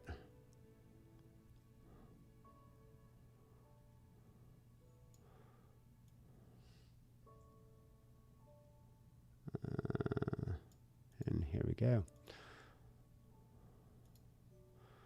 Neutrals. We'll play with that real quick. So when I do color grading and I use luminosity masking, like the neutrals and the blacks, when you get into the actual shadows, little bit actually does quite a lot. So a lot of times I'll stay away from the blacks and I'll also stay away from the neutrals. All right, so cool. So I think I might leave that here because this is a light image and I also don't want to really mess with her hair her hair too much and stuff like that, because her hair is the darkest aspect of this image outside of the deep shadows of her neck, and then down into her basically her spider where she's crossing her arms is basically the only time that there's dark, that it's actually dark, right? So anyway, so this is kind of before, so this is after retouch and before color grading. This is the first base color grade, right? And so what I might do is I might go to opacity over the entire thing. The hand doesn't bother me at all. And I might calm it down as a whole. So let's see what that...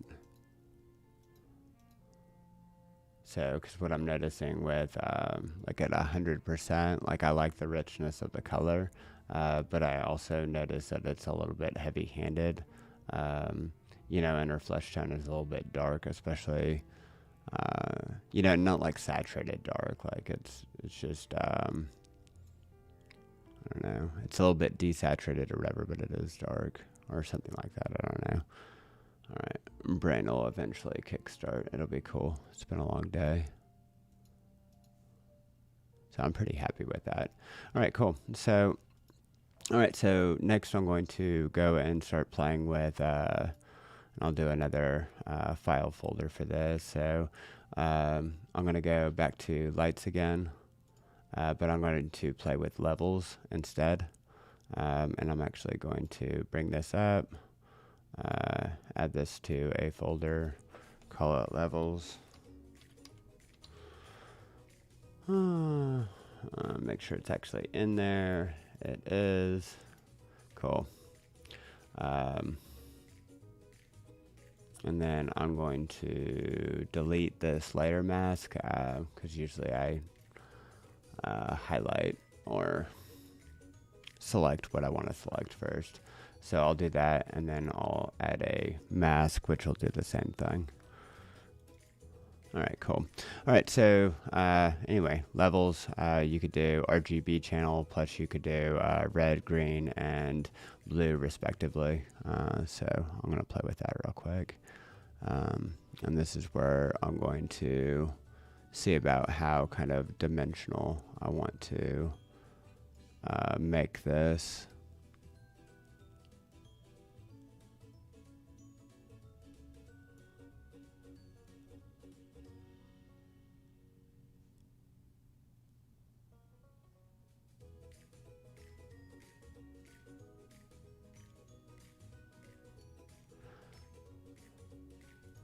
So going to the red, I didn't change anything to RGB as a whole.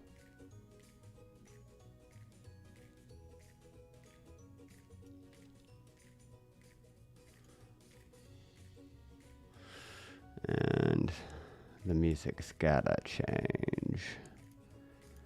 So where do we go? Let's go. I'll play with that. Okay, that's a lot more reasonable, hopefully. All right, here we go. All right, so that's just casting.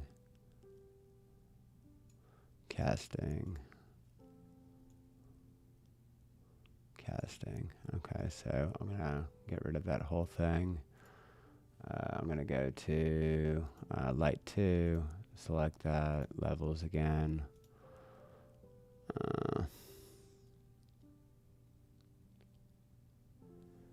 So a little bit less in your face. Cool. So I've been playing with like the idea of like, I don't know, like I think my big start or everything that I've been doing for the last like several months of starting and practicing has been, you know, almost in the style of like portrait. And it's helped me with like fundamentals because it's like simple. Concentrate on lighting, you know, Rembrandt or otherwise, it doesn't matter. Directional lighting, planes of the face, like play with lighting, right?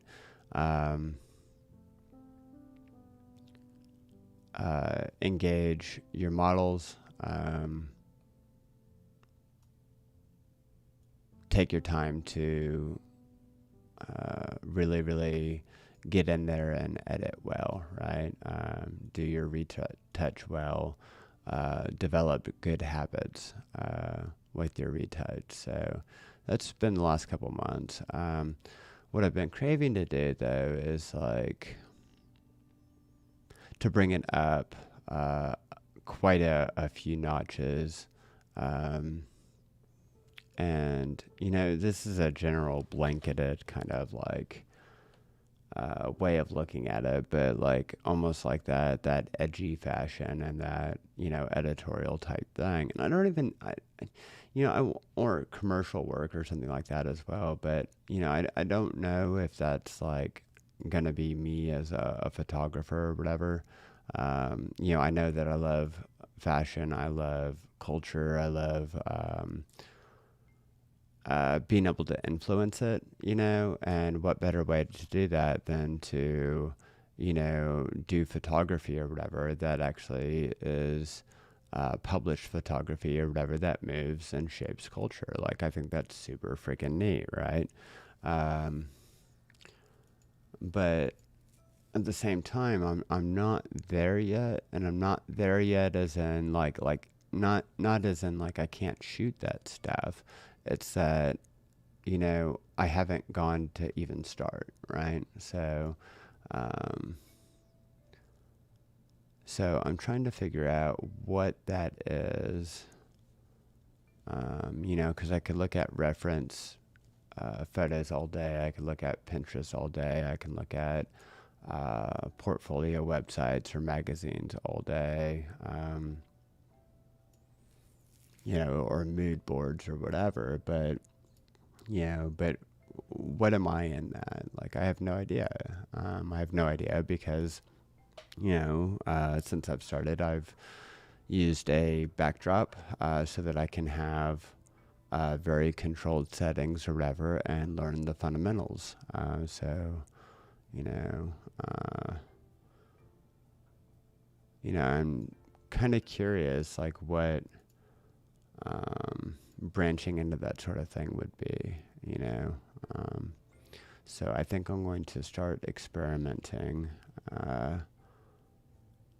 in the very close future and seeing what that is and seeing what I feel about it. And seeing if that's right for me or not, if that's right for those around me as well.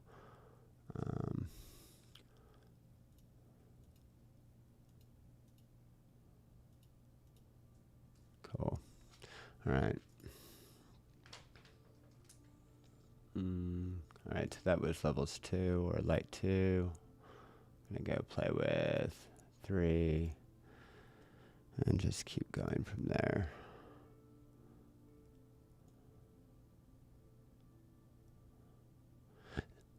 So this right here is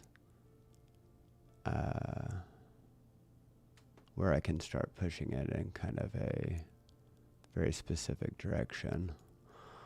And I'll see if I want to do that or not.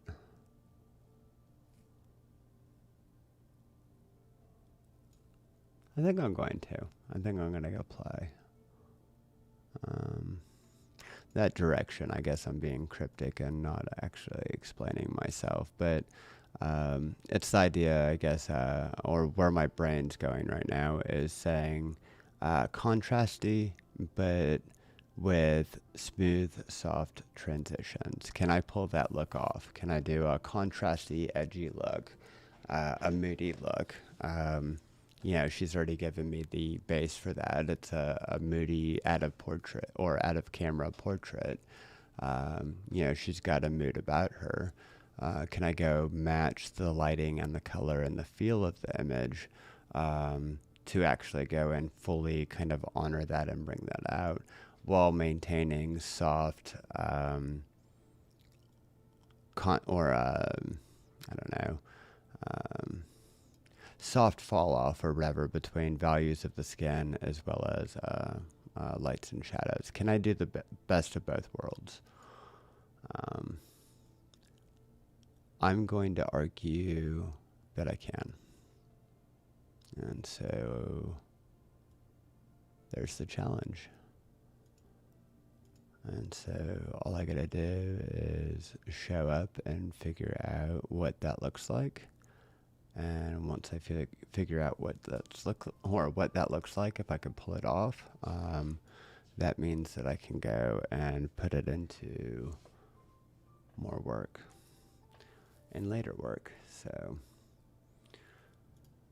all right, let's see if I even have light information over here.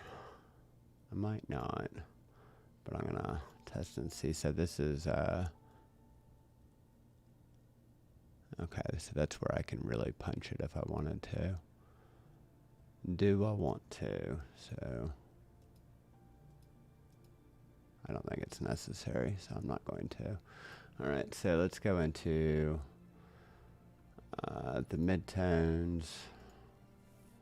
Let's play with that real quick. If I could get it on there.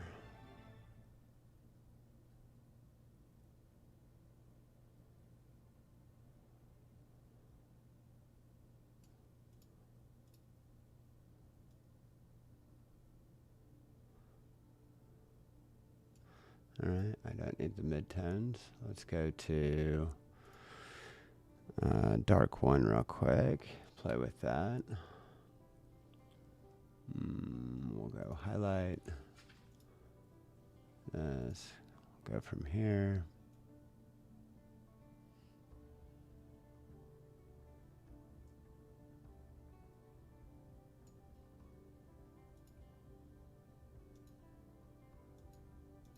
So that is almost like hazing the image, almost like there's a haze.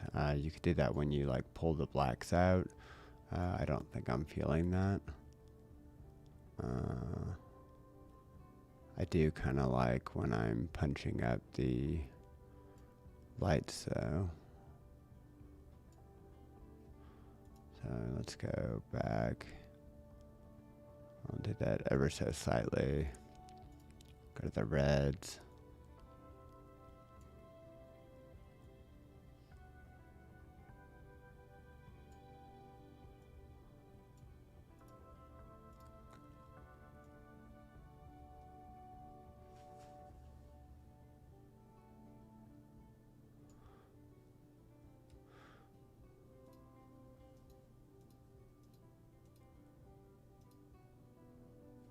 All right, cool.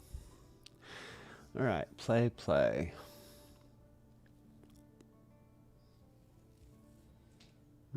Okay, so I'm pretty content with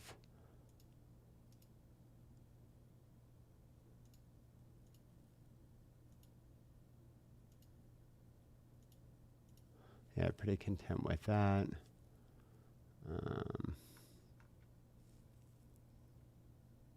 Cool.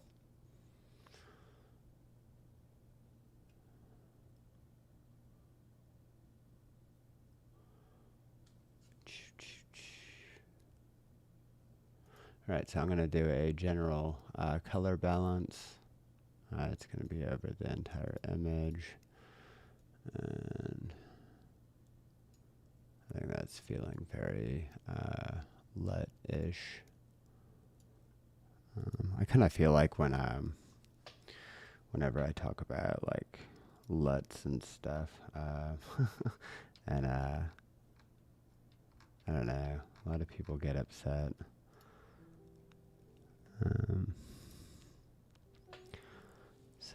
But I don't know.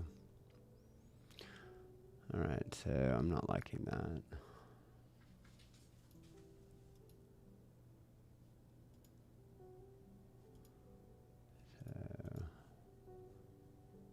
So retouch, color grade. Okay, and again, I guess this levels, I might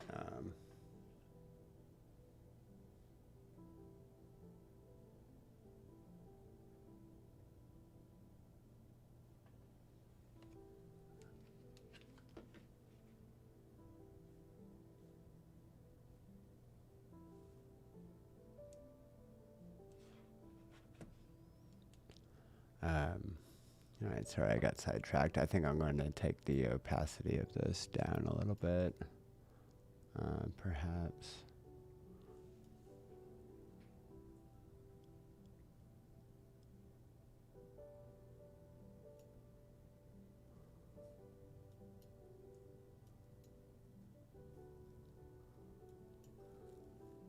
And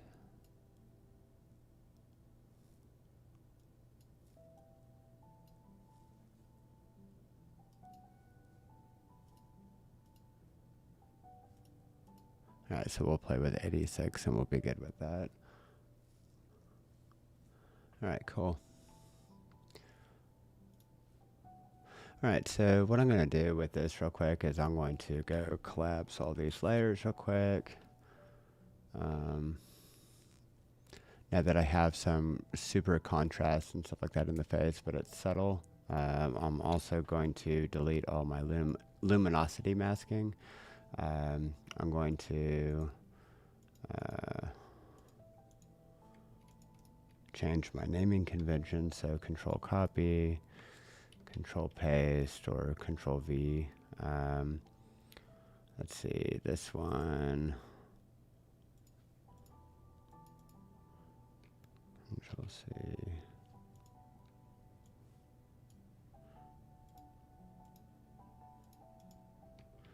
So a lot of my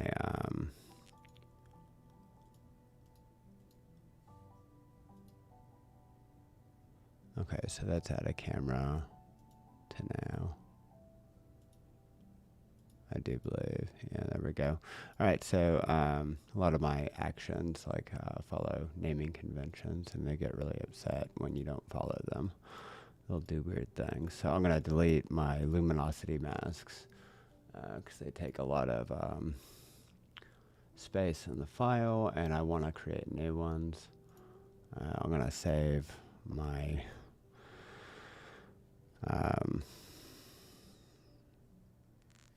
my file, let that save real quick, and then that'll be cool.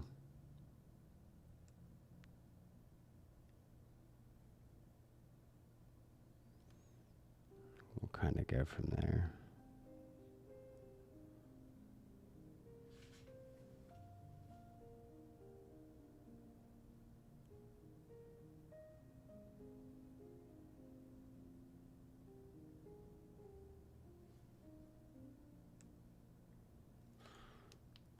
Cool. All right, so super fun. All right, so we're going to do frequency separation real quick. Play. And I'm going to go figure out if I want to... oh, no. All right, so this is what I was saying with it acting super funny if you don't do it right. So background copy. Layer. So I think these are supposed to be layer 0. My bad. Or at least I think. Hopefully. Alright, so let's do frequency separation again. And that actually worked. Okay, so naming conventions, they're important. Super fun.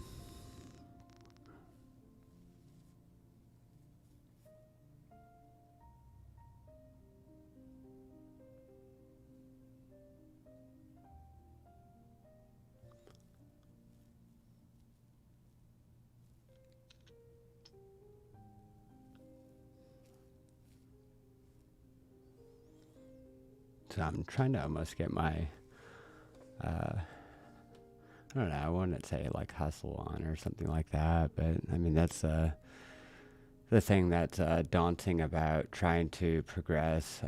One is I need to be patient and trust the timing of my life, I suppose, but, you know, doing like a salary position and then trying to have the energy to actually do good work and do it in a timely fashion. Yeah, it's like everything in me is just like, oh, I want to finish this tonight, or oh, I have to finish this tonight. But then, you know, realistically, you realize like, no, you need to do good work, and you know, even though you got to wake up at the crack of dawn, you know, it just means that you need to finish it tomorrow to make sure that you do good work. So we'll see if this one gets finished tonight or not. But I am going to give it my best effort. So when I play with backgrounds, you know, again, this is almost like when I clean up hair. The reason why I do this is I want the texture separate from the color when I select out. So I could go to my quick selection tool, and then I could go up here and hit select subject. I'm going to do that on an actual layer, not a blurred or a surface blurred or a, you know, what would you call that? My texture layer. So let's see, it missed the fingers right here and right here. But all in all, reasonable thing. I just need the gist of it, right? So I'm going to go over to here. I'm going to go over this blur surface or surface layer, and then I'm going to hit photo filter. And what that's going to do is it's going to give me almost like a glaze of an overlay, basically. So on the mask, I'm going to hit Control I because I want it on the background. I don't want it on her. And then I'm going to go and crank that up a little bit. And I don't know necessarily if I even want a color, right? But I do want to play with it and see. So there's the last image that I did. I actually made sure, and I fought myself tooth and nail to make sure that I actually stayed with a white background. But I don't know if I like it. So, and I don't know if I like doing that. So, I like white and I like black. But I like the proximity of it. So I like color close to white, and I like color close to black. I don't like pure black, and I don't like pure white. To me, it's got its use and stuff like that. It can do a lot of symbolism, like sophistication, and there's a lot of things that it's useful for, right? But I like color, and I like color conversing with itself.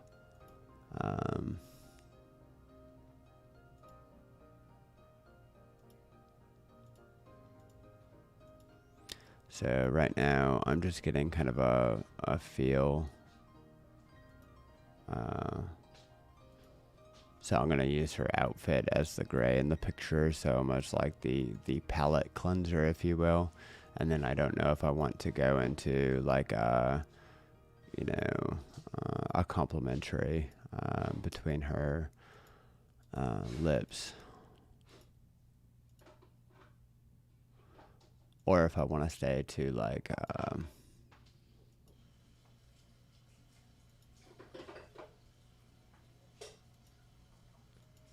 more of like a grayish or like a grayish brown or something like that. So let's play.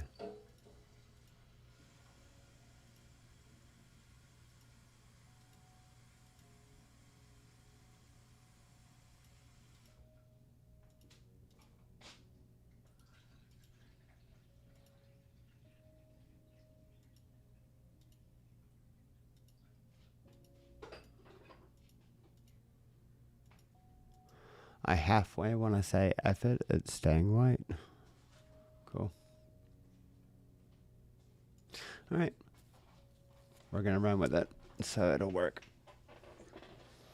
Okay, so I'm actually going to ditch this frequency separation. I'm going to go filter, exposure, or alien skin, exposure 3. This is a paid for software or application. I use it in my work from time to time, as in quite frequently. And I'll show you why in a second. So I don't think I'm going to go through the whole process or whatever. I think I'm just going to jabber on about a bunch of nonsense, but nevertheless, here we go. I do like the kind of feel that I can go and add to my images with this piece of software.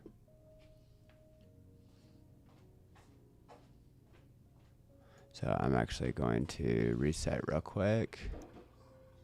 I'm going to add a layer, and I'm actually going to be right back. I need to give my eyes a break real quick because I can't. I'm getting tunnel vision.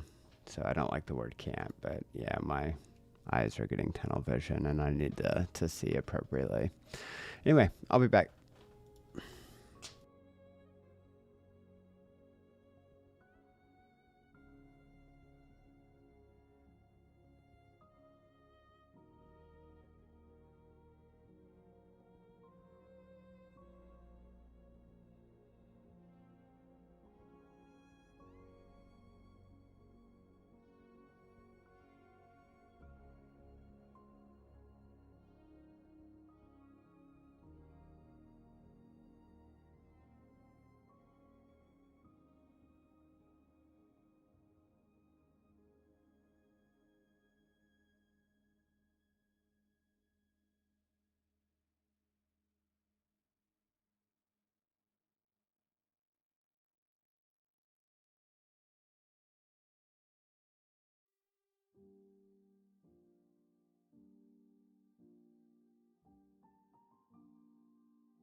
Alrighty, back for just a minute. I had to give my eyes a serious rest to look at color kind of correctly. So I'm going to do kind of a final little thing in Alien Skin or Exposure 3, whatever you want to call it. If you want to use that sort of thing in your pipeline, you know, give it a Google, give it a shot. You know, if you like how I use it or want to use it in another way, it's cool. It's not terribly expensive, you know, but it's what it is.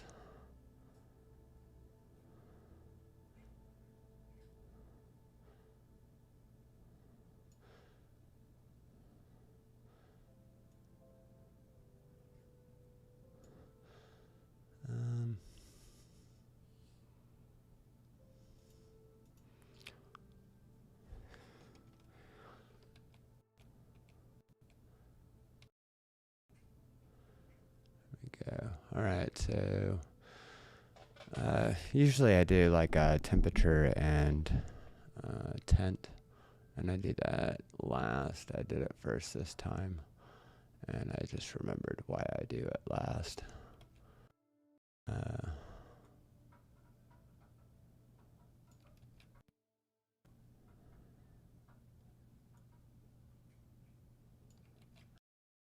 To skip all of the adjustments. I like to play with them every once in a while and just kind of see things real quick. Just kind of go from there. So I'm going to move straight to the color, the hue sliders. So this is very much so likened to almost a Capture One or a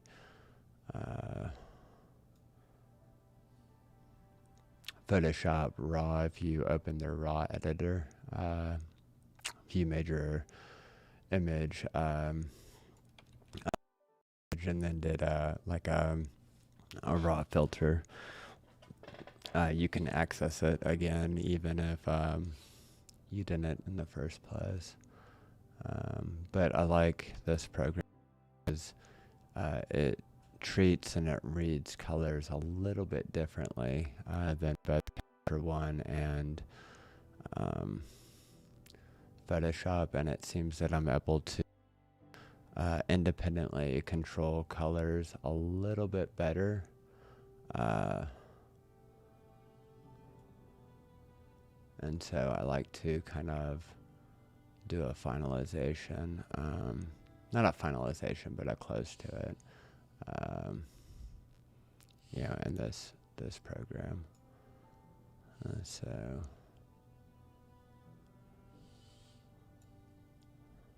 not finalize.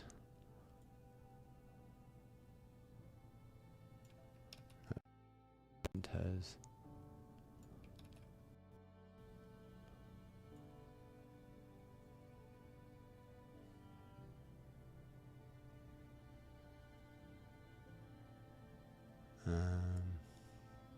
So that's at -6. See what the difference is.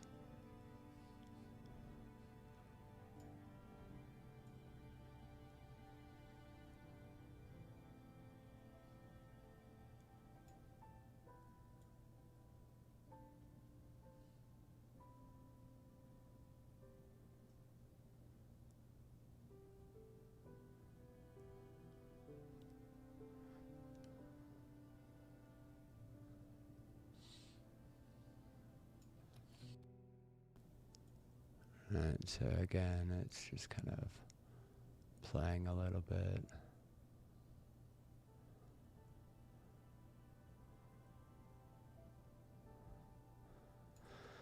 Oh, doing all this stuff. God, I've been doing so much experimentation with life and myself recently. It's almost like mind-boggling. You know, it's super, super subjective too. Like, I don't even know how to articulate it. Even people like close to me, you know, they get that I'm, going stuff and learning and adapting and, um, pushing my comfort zones, but at the same time, it's just like even those close and dear to you, like it, um, words are just feeble. They don't tell the tale. Um, so,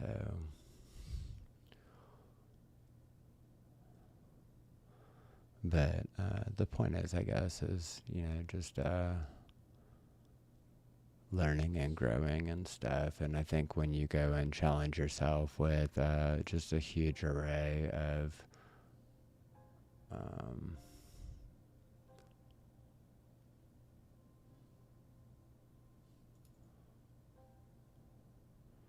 challenges kind of all at once and all on different facets of your life, things get interesting very, very quickly. So, I need to, I'll speak for myself, be mindful of balance and different things. Just simply because if you put too much on yourself, I think, and try to change too quickly and try to evolve too quickly, something in you kind of will reject those changes or be afraid of them or something like that. And so it's important to me to, just stay mindful, stay clear. Clear-headed. Don't bite off more than you can chew. Take baby steps, I guess, is the point. So this is kind of where I would go and mess with some of the adjustments.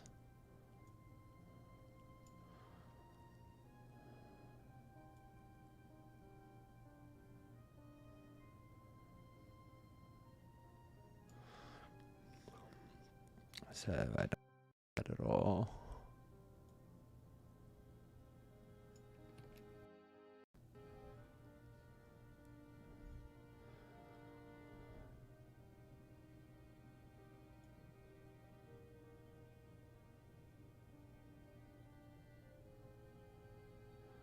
So cool down the vibrance just a little bit. Maybe I'll calm down the saturation instead.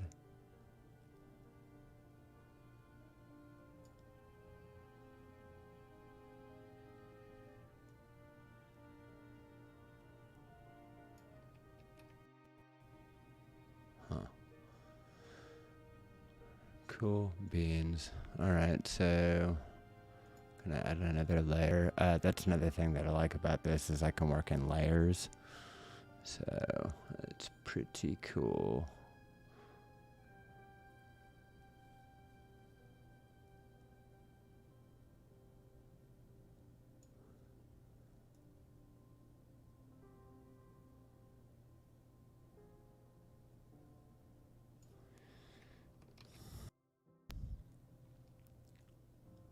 If I do say so myself.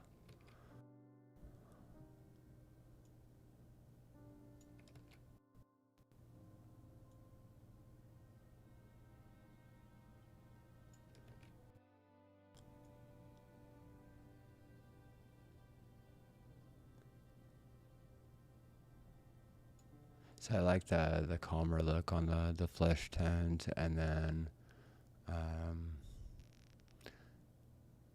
how those kind of start the conversation, and then you go into her eyeliner and her lip, and they're not loud, but they are present, and they are quite lovely.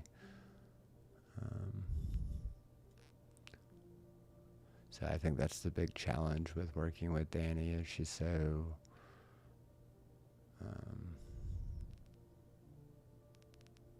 I don't know, she's breathtaking in a lot of ways. She's lovely in a lot of ways. She's sexy in a lot of ways. So the challenge for me as a photographer and a retoucher and don't fuck it up. Because she's already kind of gifted me so many things just right out of the camera.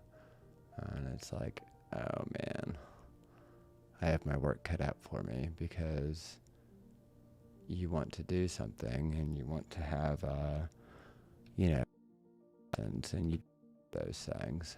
But at the very same time,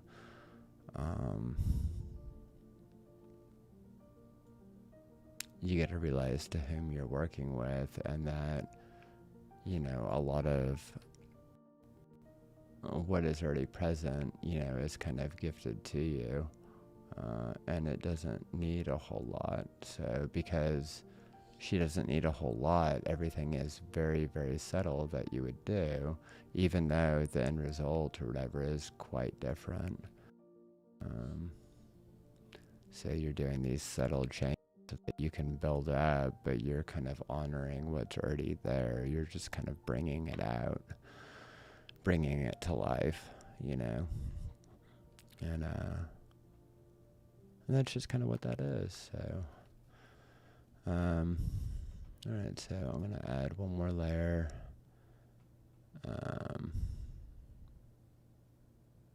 and I'm gonna go to the, what is it, vignetting, and see if I want to play with that at all. I may and I may not with this image, I'm not sure. I kind of dig that, that's kind of cool.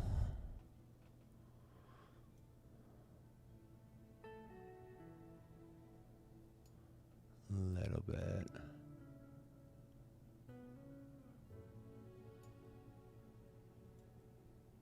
So just kind of draw you in a little bit. I do want to kind of change the shapes a little bit. I'm not really a fan of just round vignetting. I mean, it has its place for sure, but nevertheless.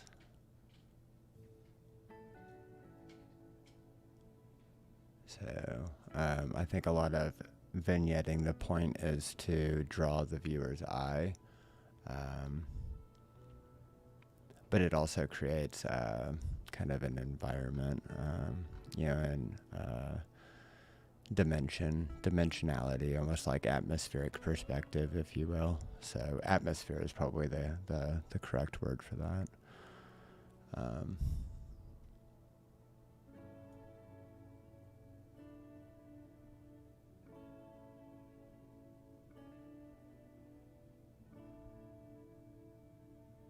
Alright, so I'm going to use that as a base. I might not use it in its full power. Once I get it back into Photoshop, I might reduce the opacity of the layer.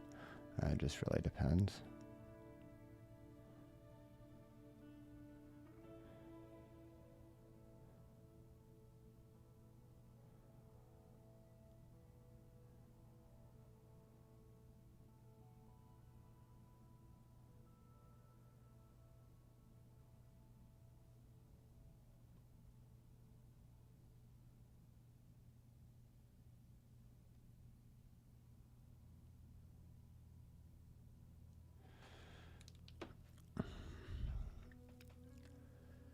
Alright, so that's kind of come to Photoshop.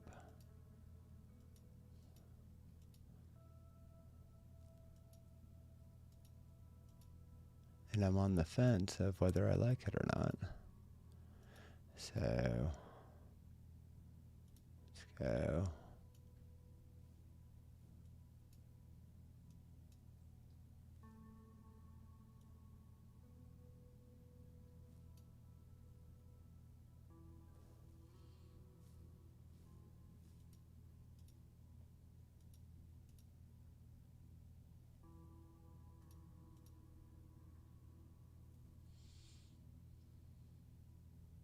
Huh. Alright, cool. Alright, so this is this. This might be where I call it. I'm not sure. I need to get up at the crack of dawn, and I still need to eat dinner, which is nobody's problem, but nevertheless, I think it's my body talking, perhaps. I'll paste.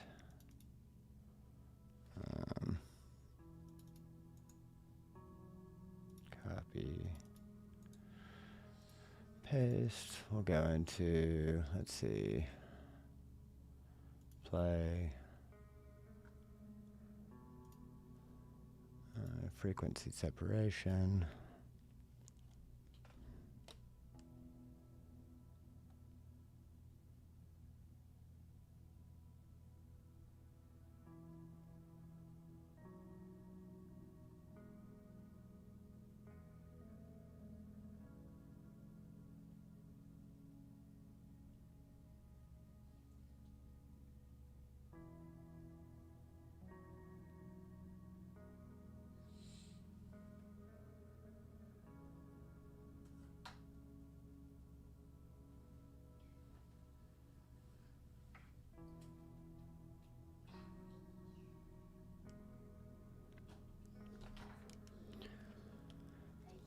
Right, and coming to a close, even though the music is suggesting it's not like nighttime, time for a nap.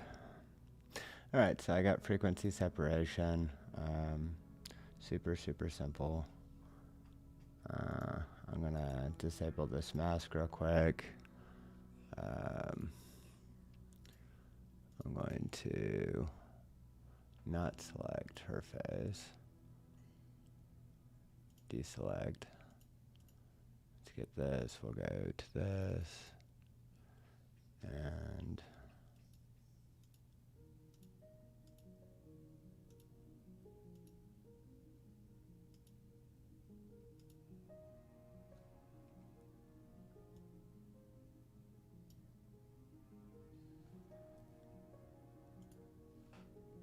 back to full screen.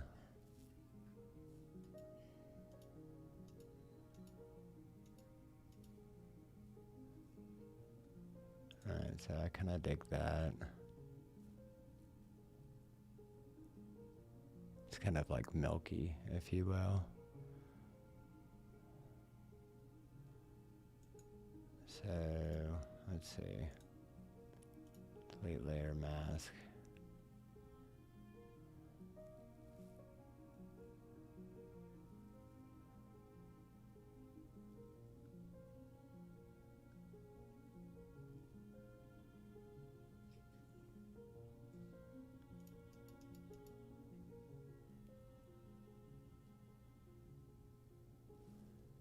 So I'm not entirely sure what layer that's on, whether it's going to be a texture thing or not. So I'm going to go play with this area right here. It's just kind of how the light's hitting it or whatever. I'm not sure if I care for it. So it actually was the color layer. So I'm going to clean that up just a little bit. I'm going to undo that real quick. I feel like I was a little bit sloppy. Delete layer mask again. Diffusion's 5. I'm going to make my brush a little bit smaller.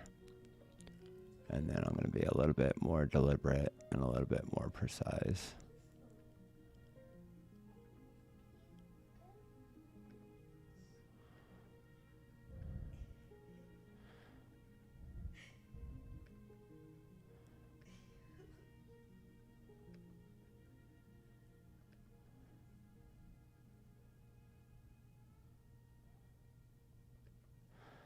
And so what I'm kind of doing is just kind of finessing it a little bit, in that, yeah, the highlights and stuff like that are a little bit contrasty, a little bit loud.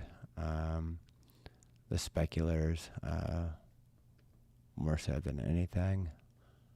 And I want to calm that down just a hair.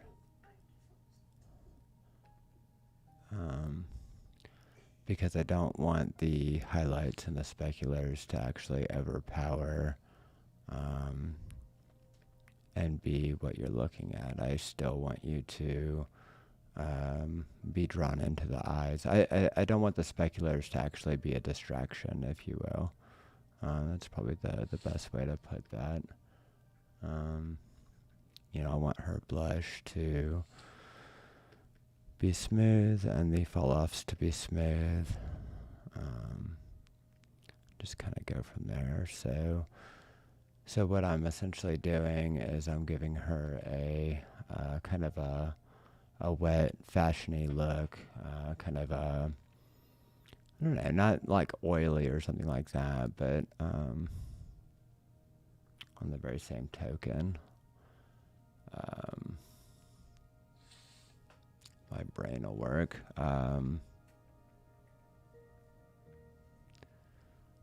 It's got some finesse and some flash to it, so.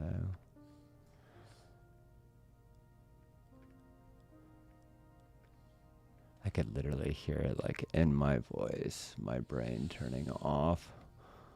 So if you are listening, I hope you are thoroughly amused about my delirium.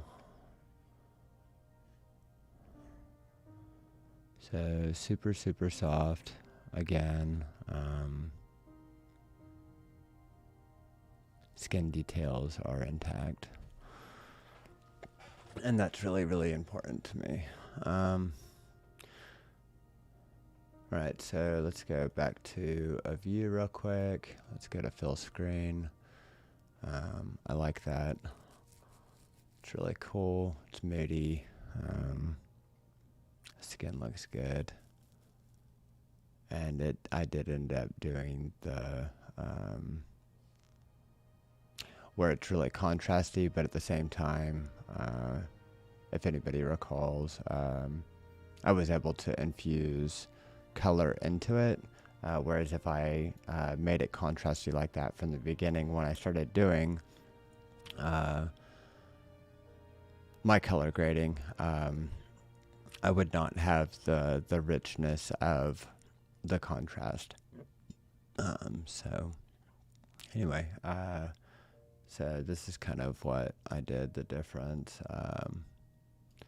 So the highlight on the bottom of the cheek, just where the light hits, that was distracting. So I smoothed that out a little bit on the ridge of the nose with the specular.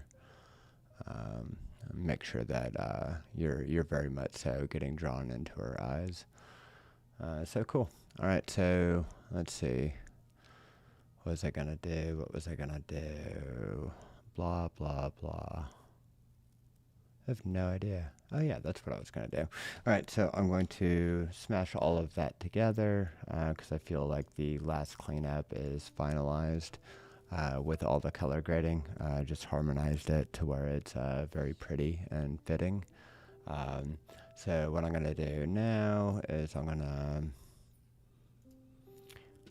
see if there's any sharpening that I want to do, probably with her nostrils, her teeth, the outline of her lips, basically, so the ridge of her lips, probably her cupid's bow, maybe a little bit of her nose ring, her little accent, and then a little bit in the eyes. So I'm going to get rid of these color shifts because I don't need them, nor do I want them. And I'm going to go over here. I'm going to do up to and vertical. And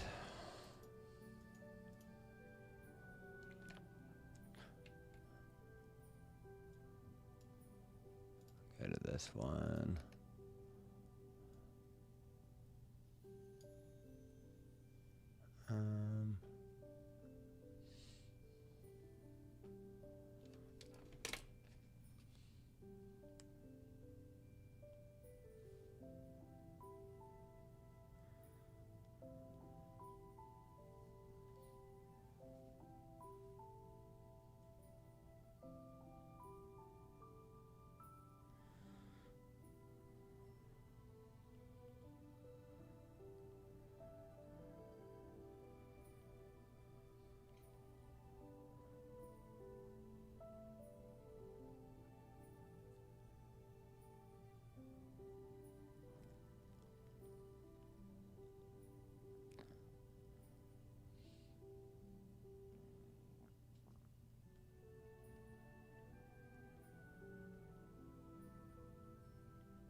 Okay. So let's do this real quick. So, mask, paintbrush, switch to white. I'm going to get my flow, go all the way to 100. I want to bring it all the way out, and then I want to walk it back.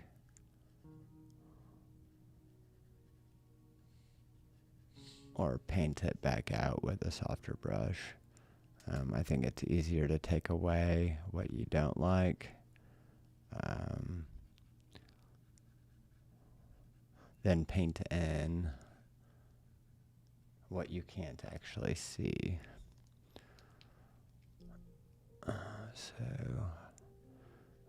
Why I go around the nostril is I just like that line to be crisp. It just brings dimensionality.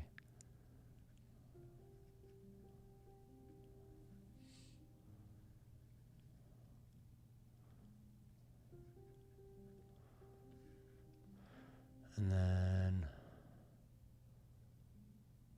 go over the eyes. And we'll see just how much we want to play with that. What that actually looks like.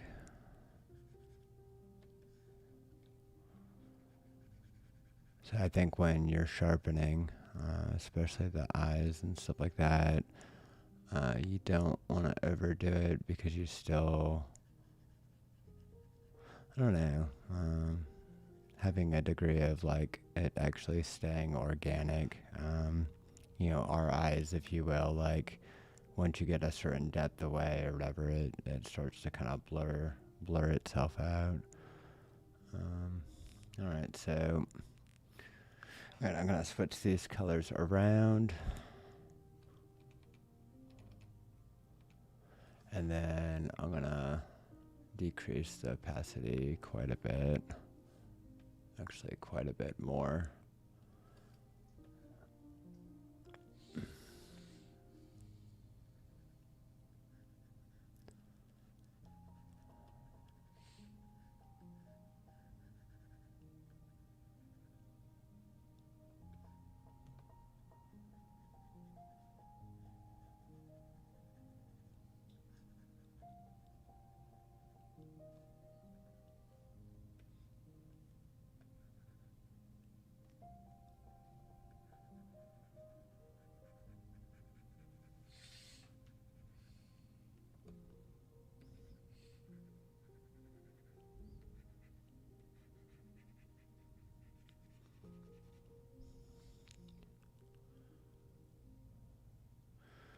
Right, so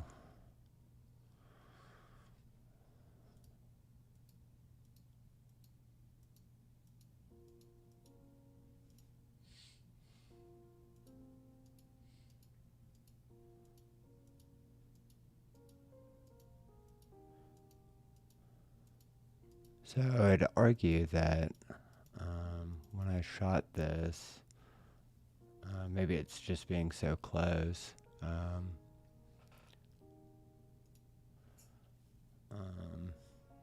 Because this wasn't on like my micro lens, this was just on a 50mm lens.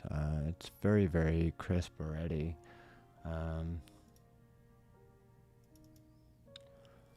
So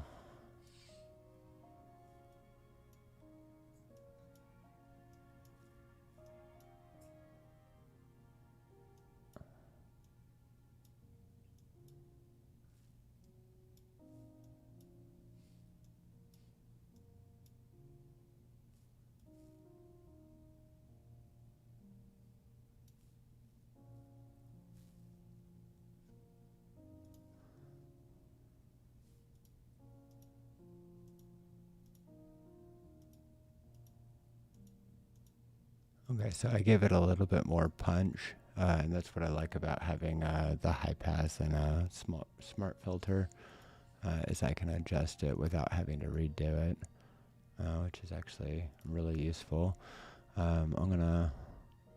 There's a speculators inner liner right? And it's making it a little bit too,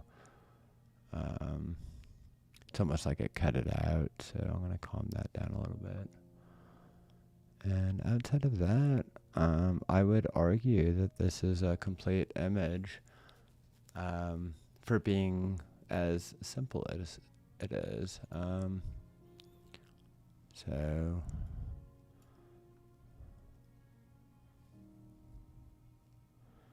yeah, very cool. Oh, that sucks. I'm still in the wrong scene set. So let's go back to Photoshop so that you're accurate. All right. Super, super cool.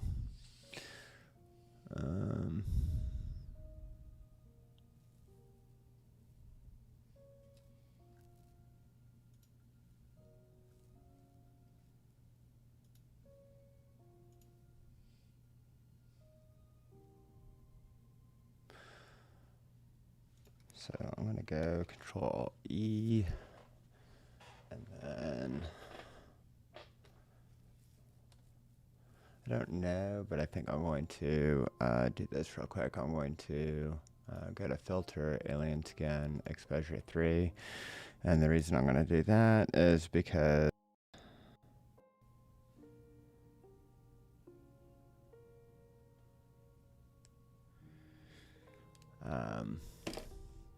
not that I want any of these layers beforehand, but I might want to strengthen the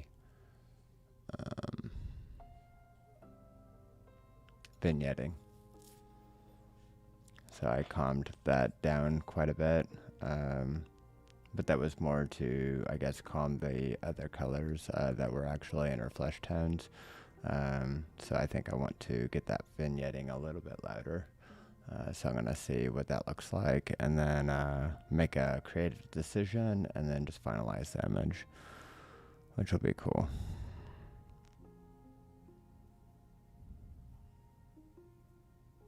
Super, super cool. All right, so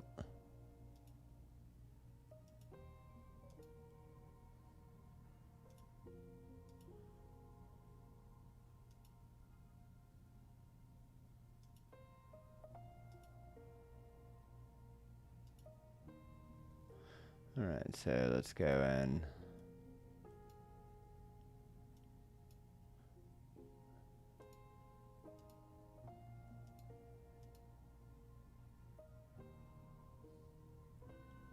I think 50% works, or what is that, 57%? That's a happy little medium. All right, cool. So I'm at this point satisfied with this image. I'm going to save it real quick. And we'll kind of go from there. So, yay. All right, so let's see if we could go do this real quick. So, all right, so this is kind of out of camera. Not necessarily, it's out of camera plus capture one. So some base corrections.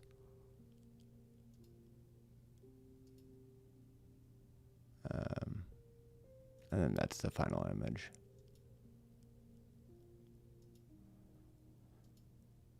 All right, so I hope you liked it. I hope you learned something. All that good stuff. And I'm going to go check out and go get some sleep. So, y'all have fun. All right, cheers for now.